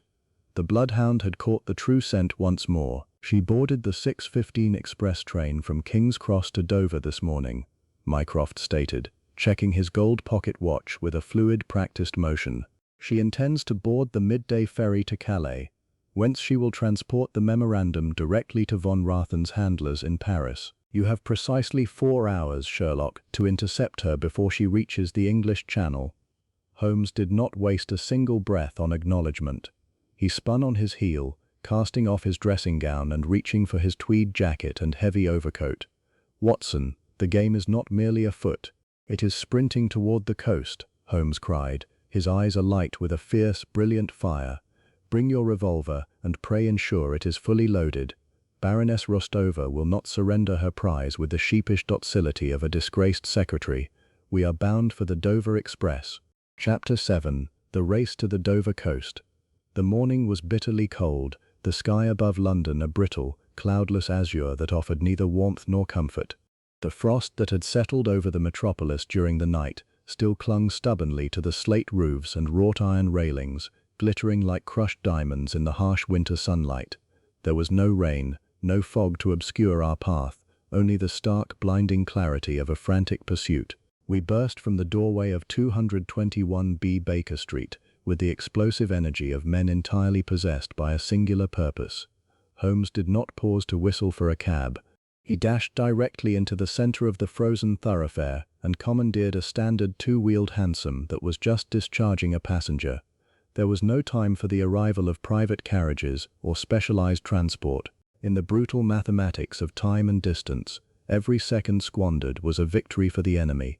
"Charing Cross Station," Holmes barked, practically hurling me into the carriage before leaping in himself. He thrust a gold sovereign through the trapdoor in the roof. "And there is another sovereign for you, cabby, if you can convey us there in under 15 minutes. Show no mercy to the whip." The driver shouted an oath of agreement. The whip cracked sharply against the crisp morning air, and we were instantly thrown backward against the worn leather cushions. The hansom surged forward, weaving precariously through the heavy morning traffic of omnibuses, costermonger carts, and pedestrians who leapt out of our path with indignant shouts. "The 6:15 express has been gone for nearly 3 hours, Holmes," I shouted over the deafening clatter of the horses' hooves upon the frozen cobblestones. "Even if we reach Charing Cross immediately, the next scheduled passenger train to the coast does not depart until 10 o'clock. We shall be hopelessly outpaced. The Baroness will be aboard the midday packet to Calais before we even smell the salt air of the Channel." "We are not taking a scheduled passenger train, Watson," Holmes replied, his eyes fixed with blazing intensity upon the blur of buildings flashing past our window. He withdrew a heavy cream-colored envelope from his inner breast pocket, a document adorned with the crest of the Home Office, which Mycroft had pressed into his hand before our departure. "My brother does not merely observe the workings of the British government. In matters of national security, he is the government. We shall requisition a special locomotive. By heavens, if I must shovel the coal into the firebox myself, we shall beat that woman to the coast." Our arrival at Charing Cross was a spectacle of organized chaos. We leapt from the hansom before it had fully rolled to a halt, sprinting through the grand archways of the terminus. The station was a cavernous cathedral of iron and glass, echoing with the shrieks of steam whistles, the hiss of released pressure, and the hurried footsteps of 1,000 travelers. Holmes bypassed the ticketing queues entirely, vaulting a brass turnstile and marching directly into the station master's private office. The station master, a stout, red-faced man with a bristling moustache, rose indignantly from his desk at our violent intrusion. "See here, gentlemen," the official bellowed, his face purpling with rage. "You cannot simply storm into— I require your fastest available locomotive, a tender, and a single carriage, fully steamed and cleared for the main line to Dover," Holmes interrupted, slapping Mycroft's sealed envelope down upon the blotter with the force of a pistol shot. "This is a matter of absolute state security. You will clear all local traffic onto the sidings between here and Ashford, and you will do it within the next 3 minutes, or you shall find yourself answering directly to the Prime Minister before nightfall." The station master opened his mouth to protest, but his eyes fell upon the wax seal and the uncompromising signature of Mycroft Holmes. The bureaucratic bluster vanished instantly, replaced by a terrified, hyper-efficient compliance. Less than 10 minutes later, Watson and I found ourselves seated in a sparsely furnished guard's van, coupled directly behind a massive throbbing express locomotive. With a deafening shriek of its whistle, the special lurched forward. The iron wheels spun, bit into the frost-slicked rails, and hurled us out of the station, leaving the soot-stained rooftops of London dissolving into a blur behind us. Once we had cleared the sprawling suburbs, and the train began to reach its terrifying maximum velocity, thundering across the open, sun-drenched expanse of the Kentish countryside, Holmes finally relaxed his rigid posture. He withdrew his briar pipe, filled it methodically with dark shag, and lit it, the smoke swirling violently in the draughty carriage. "We have a fighting chance, Watson," Holmes shouted over the rhythmic, deafening roar of the wheels. "The 6:15 makes several stops for mail and passengers, Sevenoaks, Tonbridge, Ashford. Our special has absolute priority and an empty track. We should arrive at the Dover docks with perhaps 20 minutes to spare before the SS Invicta casts off her moorings. Assuming we reach the port in time, how do you propose we identify a woman who is a master of disguise?" I asked, gripping the wooden bench as the carriage swayed violently around a wide curve. Mycroft described the Baroness as a chameleon. "She will certainly not be parading about the docks wearing the red cashmere shawl she wore during the assassination." "No, she will not," Holmes agreed, his grey eyes narrowing in intense calculation. "She will have altered her hair, her posture, her complexion, and her attire. But there is one thing she cannot disguise, Watson, and that is the immutable law of physics and the biological consequences of extreme physical violence." I looked at him in confusion. Consequences? To what do you refer? The murder weapon, Holmes explained, leaning forward, his pipe suspended in his hand. Consider the antique Oriental dagger utilized to dispatch Lord Blackwood. Such weapons are primarily ceremonial. They possess an ivory hilt, but they entirely lack a crossguard, the metal bar that separates the handle from the blade. Now, recall the depth of the wound. The blade was driven to the very hilt, piercing through heavy broadcloth, muscle, and spinal bone. When a blade strikes bone with such immense downward force, and there is no crossguard to arrest the momentum, understanding struck me with the suddenness of a lightning bolt. The hand holding the weapon slides forward onto the blade. "Exactly, my dear doctor," Holmes cried triumphantly. Baroness Rostova struck with lethal precision, but in her desperate haste to drive the blade deep enough to simulate the brute strength of a man, her grip must have slipped. She has severely lacerated the palm or the inner fingers of her dominant hand. No matter how brilliant her disguise, she cannot hide a freshly bleeding wound, nor can she suppress the involuntary flinch of pain when she is forced to use that hand. That is the flaw in her armor. That is how we shall catch our Red Contessa. The remainder of the journey passed in a tense, breathless blur. The frost-covered hills of Kent rolled past the windows like a continuous painted canvas. The engine driver, spurred on by the promise of a massive reward, pushed the boiler to the very limits of safety. The train devoured the miles, hurtling through tiny rural stations with a ferocious roar that scattered livestock and shook the windows of the signal boxes. Presently, the air rushing through the cracks in the carriage window grew sharper, carrying the unmistakable, briny scent of the sea. The train plummeted into a deep chalk cutting, and suddenly the towering white cliffs of Dover burst into view, gleaming magnificently beneath the clear blue winter sky. Beyond them lay the vast, choppy expanse of the English Channel, glittering like crushed sapphire in the morning light. The locomotive ground to a screeching, violently shuddering halt at the Dover Marine Station, the brakes throwing off a shower of orange sparks. We did not wait for the carriage doors to be formally opened. We forced the latch and leapt onto the wooden platform before the train had fully stopped. The scene at the docks was one of overwhelming activity. Gulls wheeled and screamed overhead, their cries mingling with the blast of ship horns and the shout of stevedores. Moored alongside the massive stone pier was the SS Invicta, her twin funnels belching thick black coal smoke into the pristine sky. The gangway was already lowered, and a dense, surging crowd of passengers, merchants, tourists, soldiers, and aristocrats was steadily filing aboard. "The gangway, Watson," Holmes ordered, his eyes darting across the chaotic scene with the rapid, mechanical precision of a sorting engine. "We must position ourselves at the boarding checkpoint. She must present her ticket to the purser before stepping aboard. Watch the hands of every passenger who passes."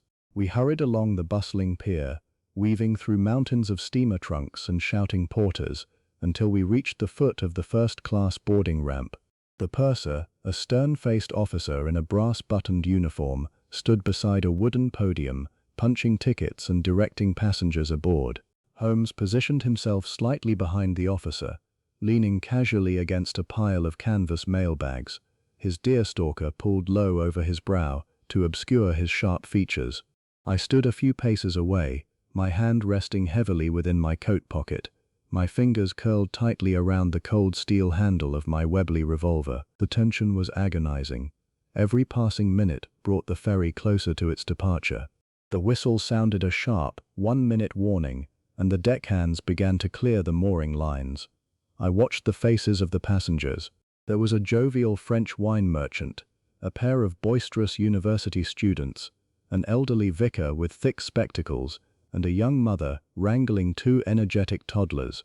None of them fit the profile of a ruthless international assassin. None of them displayed the slightest hesitation or injury in their hands. "Holmes, the crowd is thinning," I whispered anxiously, stepping closer to my friend. "If she boarded before we arrived—" "Patience, Watson," Holmes murmured, his gaze fixed unblinkingly upon the final stragglers approaching the ramp. "A professional operative never boards early. It invites unwanted scrutiny from customs officials. She will be the very last to step upon the gangway." As if summoned by his deduction, a solitary figure emerged from the shadows of the customs shed and made her way toward the purser's podium. It was an elderly widow, dressed in the deepest, most impenetrable mourning weeds. A heavy black veil obscured her face entirely, falling to her shoulders. She walked with a slow, slightly stooped gait, leaning heavily upon a polished wooden walking stick. In her left hand, she clutched a small, dark leather dispatch case. She reached the podium. The purser extended his hand. "Ticket, madam, if you please. Quickly now, we are casting off," the officer said briskly. The widow did not speak. She reached into the folds of her heavy black coat with her right hand to retrieve her boarding pass. As she withdrew the ticket, I noticed it immediately. Her right hand was encased in a thick black silk glove, but the fabric across the palm was stretched tightly, concealing a bulky bandage beneath. As she extended the ticket toward the purser, she gripped the paper between her thumb and forefinger. The pressure was slight, but it was enough. A faint, involuntary tremor shot up her arm, and her shoulder flinched ever so slightly, the undeniable physical reflex of a deep, agonizing laceration being agitated. Holmes moved with the sudden, terrifying speed of a striking cobra. Before the purser could punch the ticket, Holmes stepped forward and clamped his long iron-hard fingers directly around the widow's right wrist.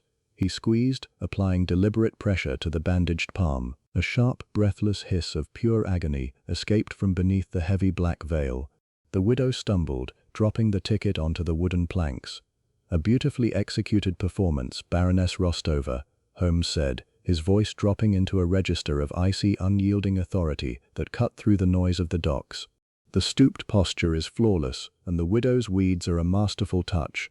But I am afraid your journey to the continent has been indefinitely postponed. The damp sea air is terribly bad for an open knife wound, and Her Majesty's government requires the immediate return of its property." The figure froze. The illusion of the frail, grieving widow shattered in an instant.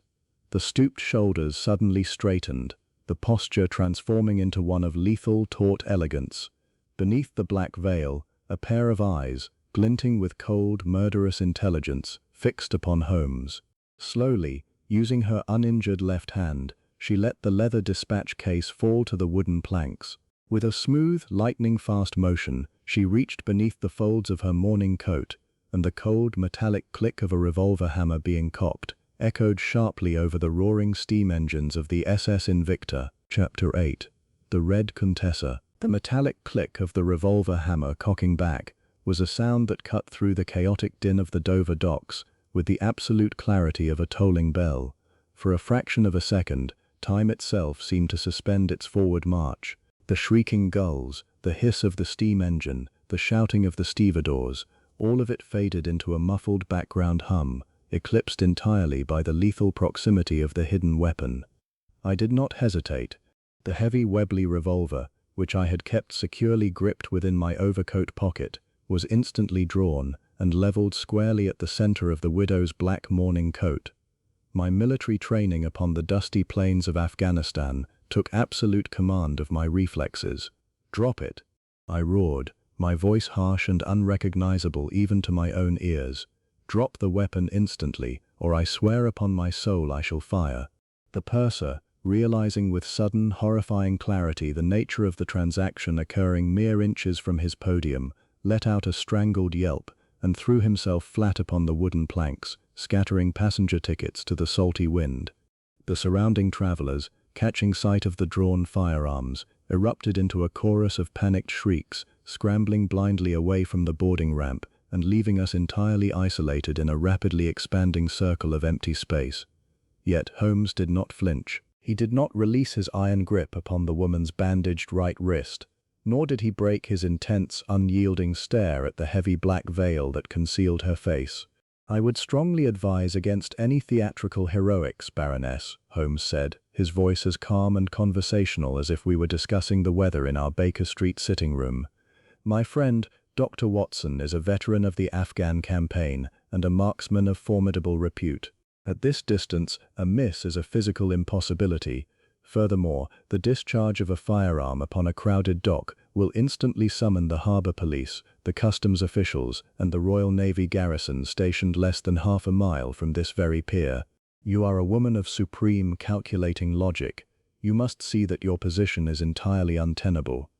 Beneath the thick black crepe of the veil, the woman remained absolutely rigid, The muzzle of her hidden revolver was pressed firmly against the heavy wool of Holmes's overcoat, aimed directly at his heart.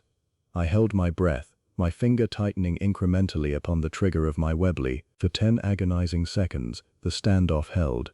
The massive steam whistle of the SS Invicta blew a deafening final blast, signaling its immediate departure.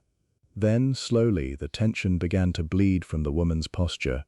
She let out a soft, bitter laugh, a sound of dark, velvety amusement that carried the unmistakable cadence of the Slavic aristocracy. "You possess a remarkably steady nerve, Mr. Sherlock Holmes," the Baroness murmured, her accent rich and thickly European. "Count von Raythen warned me that you were not a man to be underestimated, but I confess, I believed his warnings to be the exaggerated fears of a cautious bureaucrat. I see now that he was entirely correct." With a slow, deliberate motion, she withdrew her uninjured left hand from beneath the folds of her coat. Resting upon her palm was a silver-plated derringer, its hammer fully cocked. She turned the weapon carefully by the barrel and offered the grip to Holmes. Holmes accepted the small pistol, carefully uncocking the hammer before dropping it into his pocket. Only then did he release his bruising grip upon her right wrist. The Baroness took a step back. With a gesture of haughty, unbothered elegance, she reached up and unpinned the heavy mourning veil, tossing it aside to be carried off by the brisk Channel wind. The face revealed beneath the somber black bonnet was one of striking, almost predatory beauty. She possessed high, aristocratic cheekbones, skin as pale as porcelain, and a pair of piercing ice-blue eyes that examined Holmes with a mixture of cold fury and undeniable professional respect. She was perhaps 35 years of age, though the hardness in her gaze suggested a lifetime of ruthless survival in the shadowy corridors of European espionage. "I surrender the field to you, Mr. Holmes," Baroness Elena Rostova said, her voice dripping with aristocratic disdain. "But you must admit, the locked room illusion was a masterpiece of staging. It was designed to keep your lumbering Scotland Yard occupied for weeks." "It was a brilliant improvisation, Baroness, but ultimately flawed," Holmes replied smoothly, stooping to retrieve the dark leather dispatch case she had dropped upon the planks. "You relied too heavily upon the predictability of human panic. You knew James Danby would act out of terror, but you failed to account for the fact that a panicked man leaves a trail a mile wide. You left a wisp of cashmere upon the terrace, a microscopic clue of your presence, and a severed forgery that could not withstand chemical scrutiny." He snapped the brass catches of the dispatch case open. Inside, resting securely upon a bed of crimson silk, was a heavy parchment document bound in red ribbon. Holmes unrolled it slightly, glancing at the authentic watermark and the genuine seals of the Home Office. A profound look of relief washed over his sharp features. "The genuine Anglo-German Defense Pact," Holmes announced, snapping the case shut and locking it. "Mycroft will be exceedingly pleased." A detachment of harbour police, summoned by the panicked cries of the passengers, came sprinting down the pier, their truncheons drawn. Holmes quickly presented his sealed Home Office credentials, transferring the custody of the Red Contessa to the authorities with strict instructions that she was to be held in maximum security until an escort from the intelligence service arrived from London. As the officers flanked her, the Baroness paused, casting one final, lingering look over her shoulder at my friend. "We shall meet again, Mr. Holmes," she said softly, a dangerous smile playing upon her lips. "The great game of empires does not end upon the docks of Dover. If we do, Baroness, I shall endeavour to ensure the accommodations are just as secure," Holmes replied with a slight, mocking bow. An hour later, we were seated comfortably in a private first-class compartment of the London-bound express. The frantic, breakneck speed of our outward journey was replaced by the smooth, rhythmic chugging of the locomotive as it carried us back through the frost-kissed hills of Kent. The leather dispatch case rested securely upon the seat beside Holmes, who had immediately slumped back into his corner, his eyes closed, his fingertips steepled beneath his chin in a posture of profound relaxation. I watched him for a long moment, the adrenaline of the morning finally beginning to recede, leaving a deep, intellectual curiosity in its wake. "The matter is resolved, Holmes, and a national catastrophe has been averted," I began, pouring a measure of brandy from my silver hip flask. "Yet, there are still missing pieces to this puzzle that confound my understanding." How precisely did Baroness Rostova orchestrate the murder without being seen by the household staff, and how did she make her escape from a locked room? Holmes opened one grey eye, a faint smile touching his lips. He accepted the flask I offered, took a modest sip, and handed it back. It is a triumph of misdirection, Watson, built upon a foundation of inside knowledge, Holmes explained, his voice taking on the enthusiastic tone of a professor lecturing his favorite pupil. Count von Rathen's visit to Grantham House last Friday was not merely a diplomatic ruse, it was a reconnaissance mission. He noted the layout of the study, the habits of Lord Blackwood, and, most crucially, he likely observed his lordship utilizing the secret wall safe. He relayed this intelligence to his premier operative, Baroness Rostova. But how did she enter the house? I pressed. She arrived early, long before the fatal hour of 1 o'clock, Holmes deduced, tracing the sequence of events in the air with his pipe. She likely slipped through the French windows on the terrace under the cover of the morning mist, hours before the gardener raked the gravel. She hid herself within the secret wall safe, a space large enough to conceal a human being, as we observed last night. She waited in absolute silence in the darkness. While Lord Blackwood conducted his business, I marveled, the chilling reality of the scenario dawning upon me. Exactly. She waited until the precise moment when the paralyzing agent, administered by the cowardly Mr. Danby in the afternoon port, took effect. When Blackwood fell helpless upon his desk, unable to speak or move, the Baroness stepped from the safe.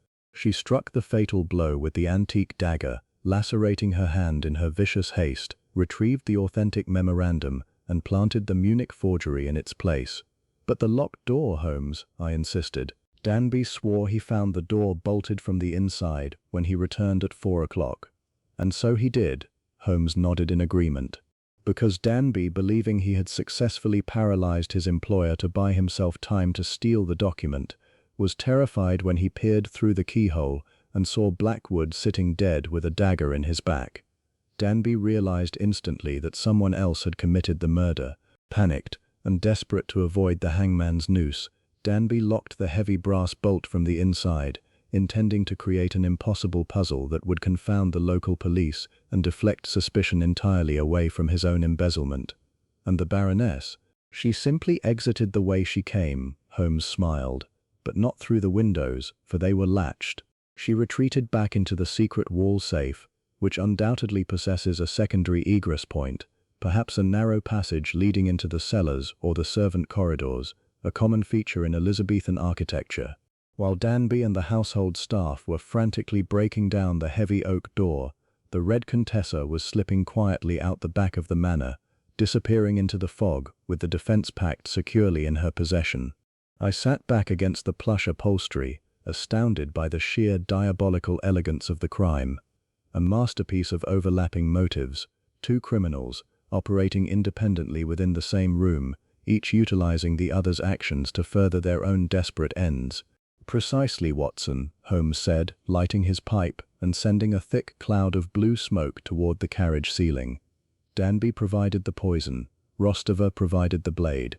Danby locked the door, Rostova stole the prize. It was a symphony of deception, and it would have succeeded brilliantly had they not left the microscopic threads of their deceit behind for us to unravel. By the time our train pulled into the familiar, soot-stained arches of Charing Cross Station, the winter sun was beginning to dip below the London skyline, casting long purple shadows across the bustling streets. We surrendered the dispatch case directly into the waiting, highly secure hands of Mycroft Holmes's personal courier, who had been waiting on the platform with an armed escort. We returned to Baker Street in the quiet, reflective twilight of the evening. The fire in our sitting-room grate had burned down to a warm, inviting ruby glow. Mrs. Hudson had left a tray of cold meats and fresh bread upon the sideboard, a silent testament to the enduring comforts of home after the violent chaos of the outside world.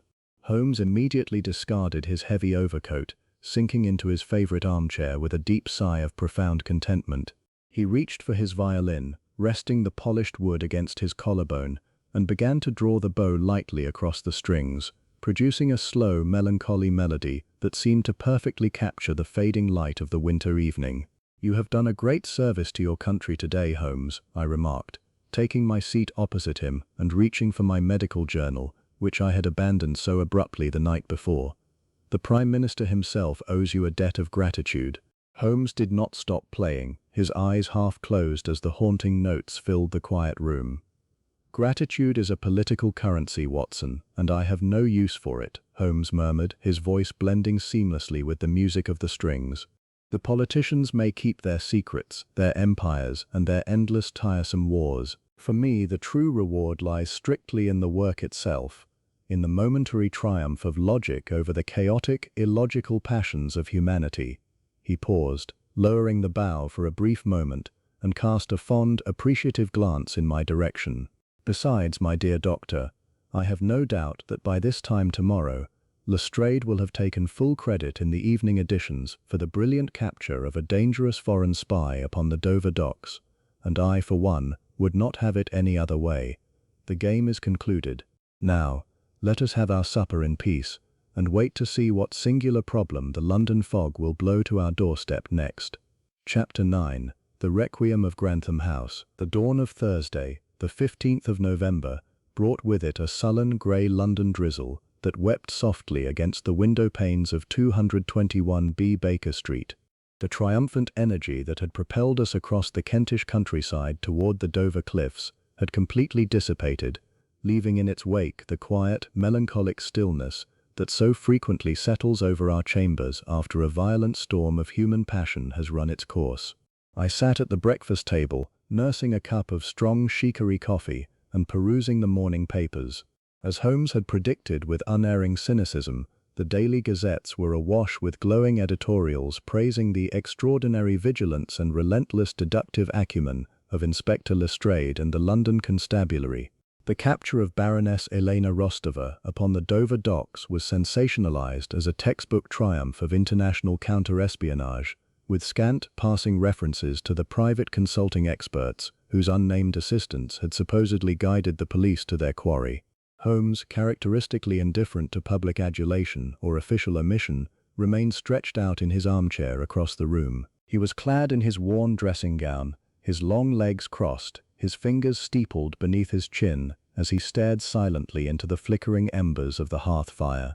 His violin rested upon the side table, its strings mute, mirroring the pensive introspection of its master. "Lestrade has outdone himself this time, Holmes," I remarked, reading aloud from the Daily Chronicle.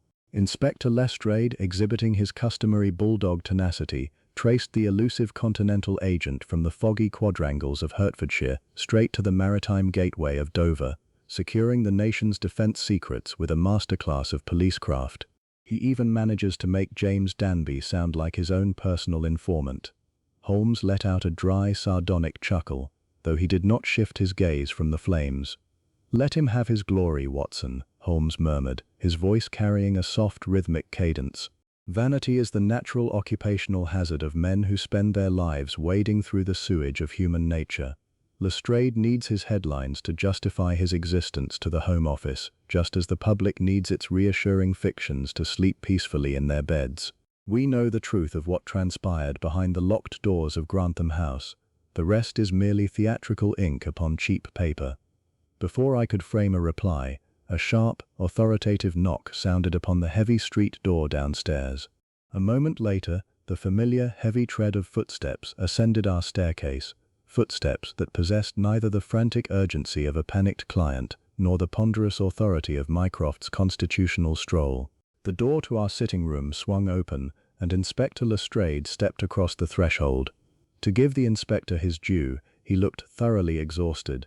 His bowler hat was damp with the morning drizzle, his overcoat unbuttoned, and dark circles bruised the skin beneath his eyes. Yet, despite his fatigue, there was a strange, subdued solemnity in his bearing, an air of quiet gravity that sat rather heavily upon his usually buoyant disposition. "Ah, Lestrade!"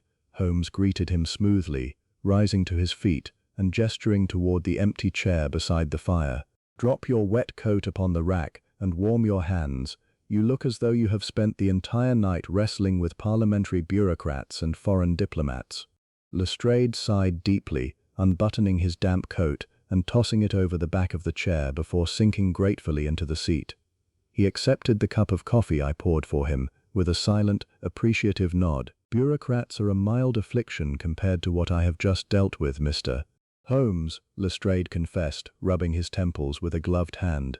"I have just returned from a confidential meeting at Scotland Yard with representatives from the Foreign Office and the Home Secretary himself. The case of Grantham House is officially classified under the highest level of state secrecy. Baroness Rostova is securely locked away in a high-security military detention facility, and the forged Munich memorandum has been quietly consigned to the furnace." "And James Danby?" I inquired. "Danby will stand trial for his role in the conspiracy, but the proceedings will be held in camera, behind closed doors, away from the prying eyes of the sensationalist press," Lestrade explained, taking a grateful sip of the hot coffee. He broke down completely before dawn, confessing to the entire sordid affair, his crushing debts, his manipulation by Count von Rathen, and his role in administering the paralyzing agent to Lord Blackwood. He swears, however, and the medical reports from the prison surgeon corroborate his claim, that he never touched the antique dagger. He wept like a child when he realized he had been nothing more than a disposable tool in the Baroness's hands. Holmes nodded slowly, his expression devoid of triumph. "A predictable psychological collapse. Men who compromise their honor for financial survival rarely possess the stomach for the blood they inevitably spill." Lestrade set his cup down upon the small table, leaning forward with his elbows resting upon his knees. He looked directly at Holmes, a profound look of respect shining in his eyes. "That is precisely why I came here this morning, Mr. Holmes," Lestrade said quietly. "The official reports will never mention your name. The public will never know that the British Empire was preserved from a catastrophic naval leak because of your intellect. But I know, and Mycroft Holmes made it abundantly clear to the Commissioner, that without your intervention at Dover, the Red Contessa would be sitting in Paris by now, sipping champagne while our defense secrets were auctioned off to the highest bidder." Holmes waved a hand dismissively, though a faint smile touched the corners of his thin lips. "The satisfaction of a completed problem is its own sufficient reward, Inspector. You managed the official machinery of the arrest with commendable efficiency. Let us leave the matter there." Lestrade lingered for a few moments longer, discussing the administrative formalities of the case, before rising to take his leave. We accompanied him to the landing, bidding him farewell as he descended the stairs into the foggy morning. When Holmes and I returned to the warmth of our sitting room, a heavy, companionable silence settled over the chamber. The fire crackled softly, casting dancing golden reflections across the polished surfaces of our furniture. I returned to my armchair and picked up my medical journal, while Holmes wandered over to the window, watching the steady patter of the rain against the glass panes. "It is a strange and convoluted world we inhabit, Watson," Holmes remarked softly, his reflection ghosting across the frosty glass. "Men build grand country estates like Grantham House, accumulate vast fortunes, and surround themselves with centuries of art and tradition, all to find themselves ultimately vulnerable to the smallest, most base human failings, greed, ambition, and fear." "And yet," I replied, looking up from my reading with a warm, reflective smile, "as long as there are minds like yours to trace the threads through the labyrinth, justice manages to find its way through the fog." Holmes turned from the window, a genuine, rare smile softening the sharp contours of his aristocratic face. He reached out, picked up his violin from the side table, and tucked it beneath his chin. "Come, Watson," Holmes said, drawing the bow gently across the strings to coax a rich, resonant chord from the polished wood.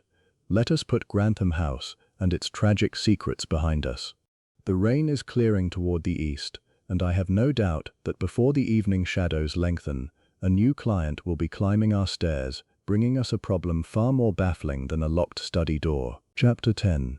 The Echoes of Baker Street. The rain had finally ceased by the afternoon, leaving the streets of London polished and gleaming, reflecting the pale, watery sunlight that managed to pierce the thinning clouds.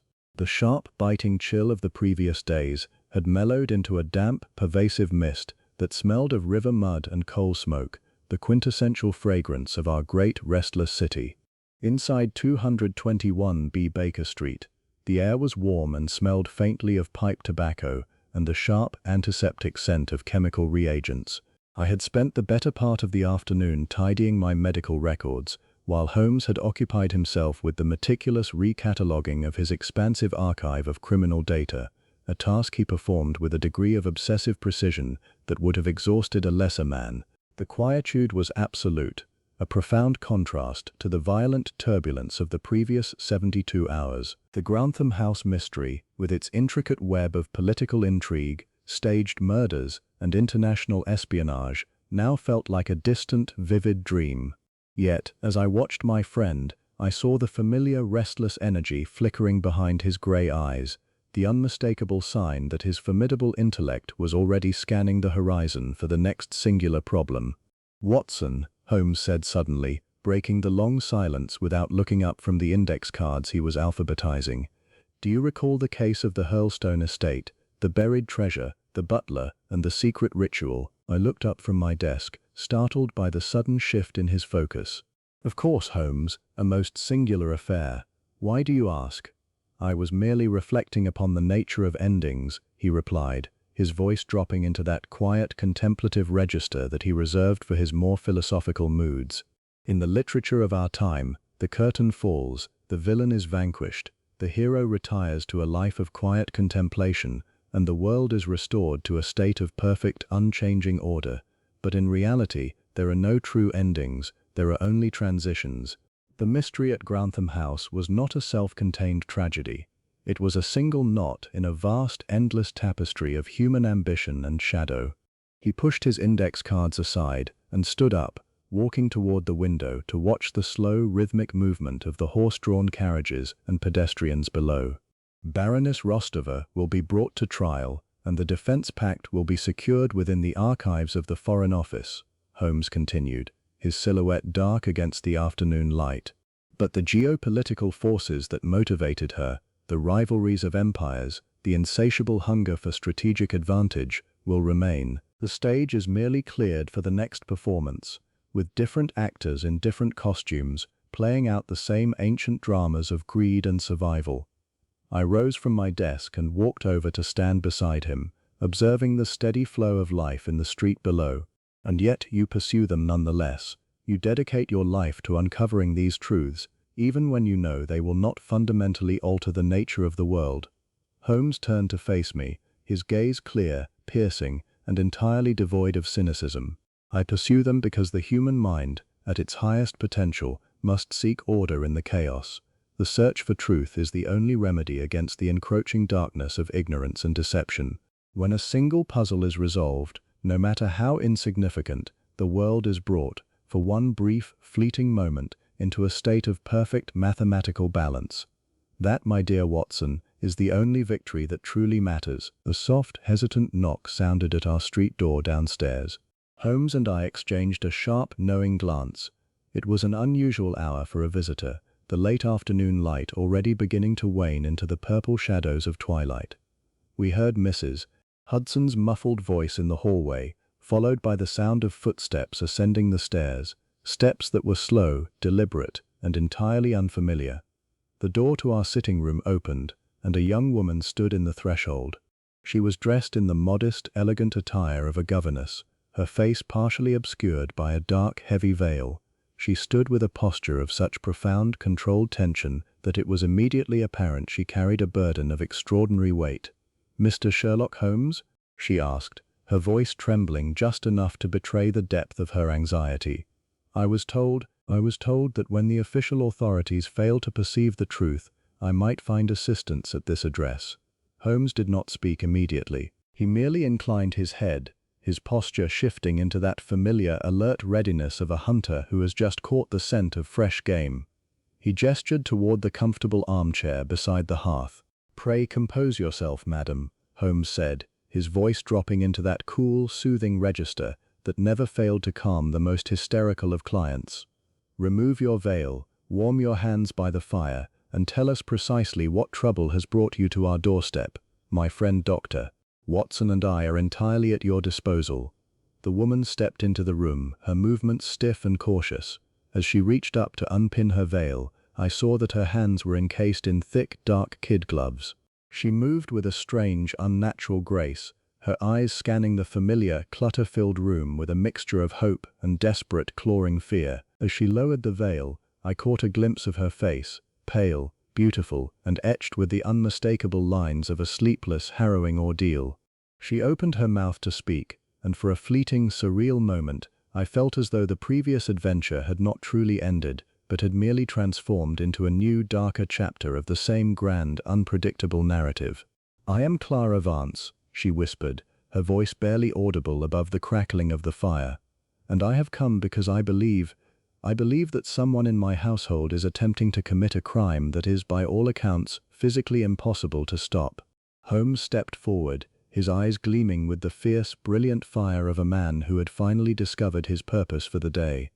He moved with a feline grace, his hands clasping behind his back as he leaned in, his focus entirely consumed by the new puzzle before him. "A locked room mystery is a simple matter of mechanics, Miss Vance," Holmes replied, his voice vibrating with anticipation. "But a crime that is impossible to stop, that is a challenge of a far more elevated variety. Pray sit, Doctor. Watson will provide you with a measure of tea, and you shall tell us every detail, omitting nothing, however trivial it may appear to your own judgment." I moved toward the sideboard, my heart leaping with a surge of familiar, exhilarating anticipation. The Grantham House tragedy was officially in the past, a closed ledger within the history of Baker Street. But as I poured the tea, the steam rising in the cold, dimming light of the late afternoon, I knew with absolute, unshakable certainty that our quiet evening had just been irrevocably, wonderfully destroyed. The game, as always, was afoot. I handed the teacup to Miss Vance, who accepted it with a tremulous, grateful hand. Holmes had already pulled his chair closer, his notebook open, his pencil poised, his entire being coiled like a spring in wait. He looked up at me, a brief, sharp nod of camaraderie passing between us. The room grew dim, the shadows stretching long and deep across the floorboards. Outside, the lamplighter began his rounds, the golden gaslight flickering into existence to pierce the gathering gloom. The world beyond the window remained vast, indifferent, and teeming with secrets, but here, in the heart of our modest sitting room, the light of reason was already beginning to burn. "The story begins," Holmes murmured, his eyes locking with mine, not with the crime itself, but with the silence that preceded it. "Tell us, Miss Vance, what did you see, and at what hour did the first impossible detail manifest?" As she began her narrative, her voice gaining strength, the world of empires, defense pacts, and international agents vanished, replaced by the intimate, terrifying intricacies of a single, localized mystery. And I, Watson, sat back in my chair, pen in hand, ready to document the next chapter in the long, storied chronicle of our existence. The Grantham House mystery was history, the Vance mystery was the future, and for Sherlock Holmes the only thing that mattered was the singular, uncompromising truth that lay hidden within the details. "Proceed," Holmes commanded, his pencil dancing across the page, and the silence of the room was broken, replaced by the relentless, methodical march of deduction. The case of the murder behind the locked study door had ended, and the case of the impossible crime had begun. The hearth fire crackled, the tea steamed, and the game continued, unfolding in the golden glow of the Baker Street lamp, just as it had, and would, for as long as there were mysteries in the heart of London waiting to be solved.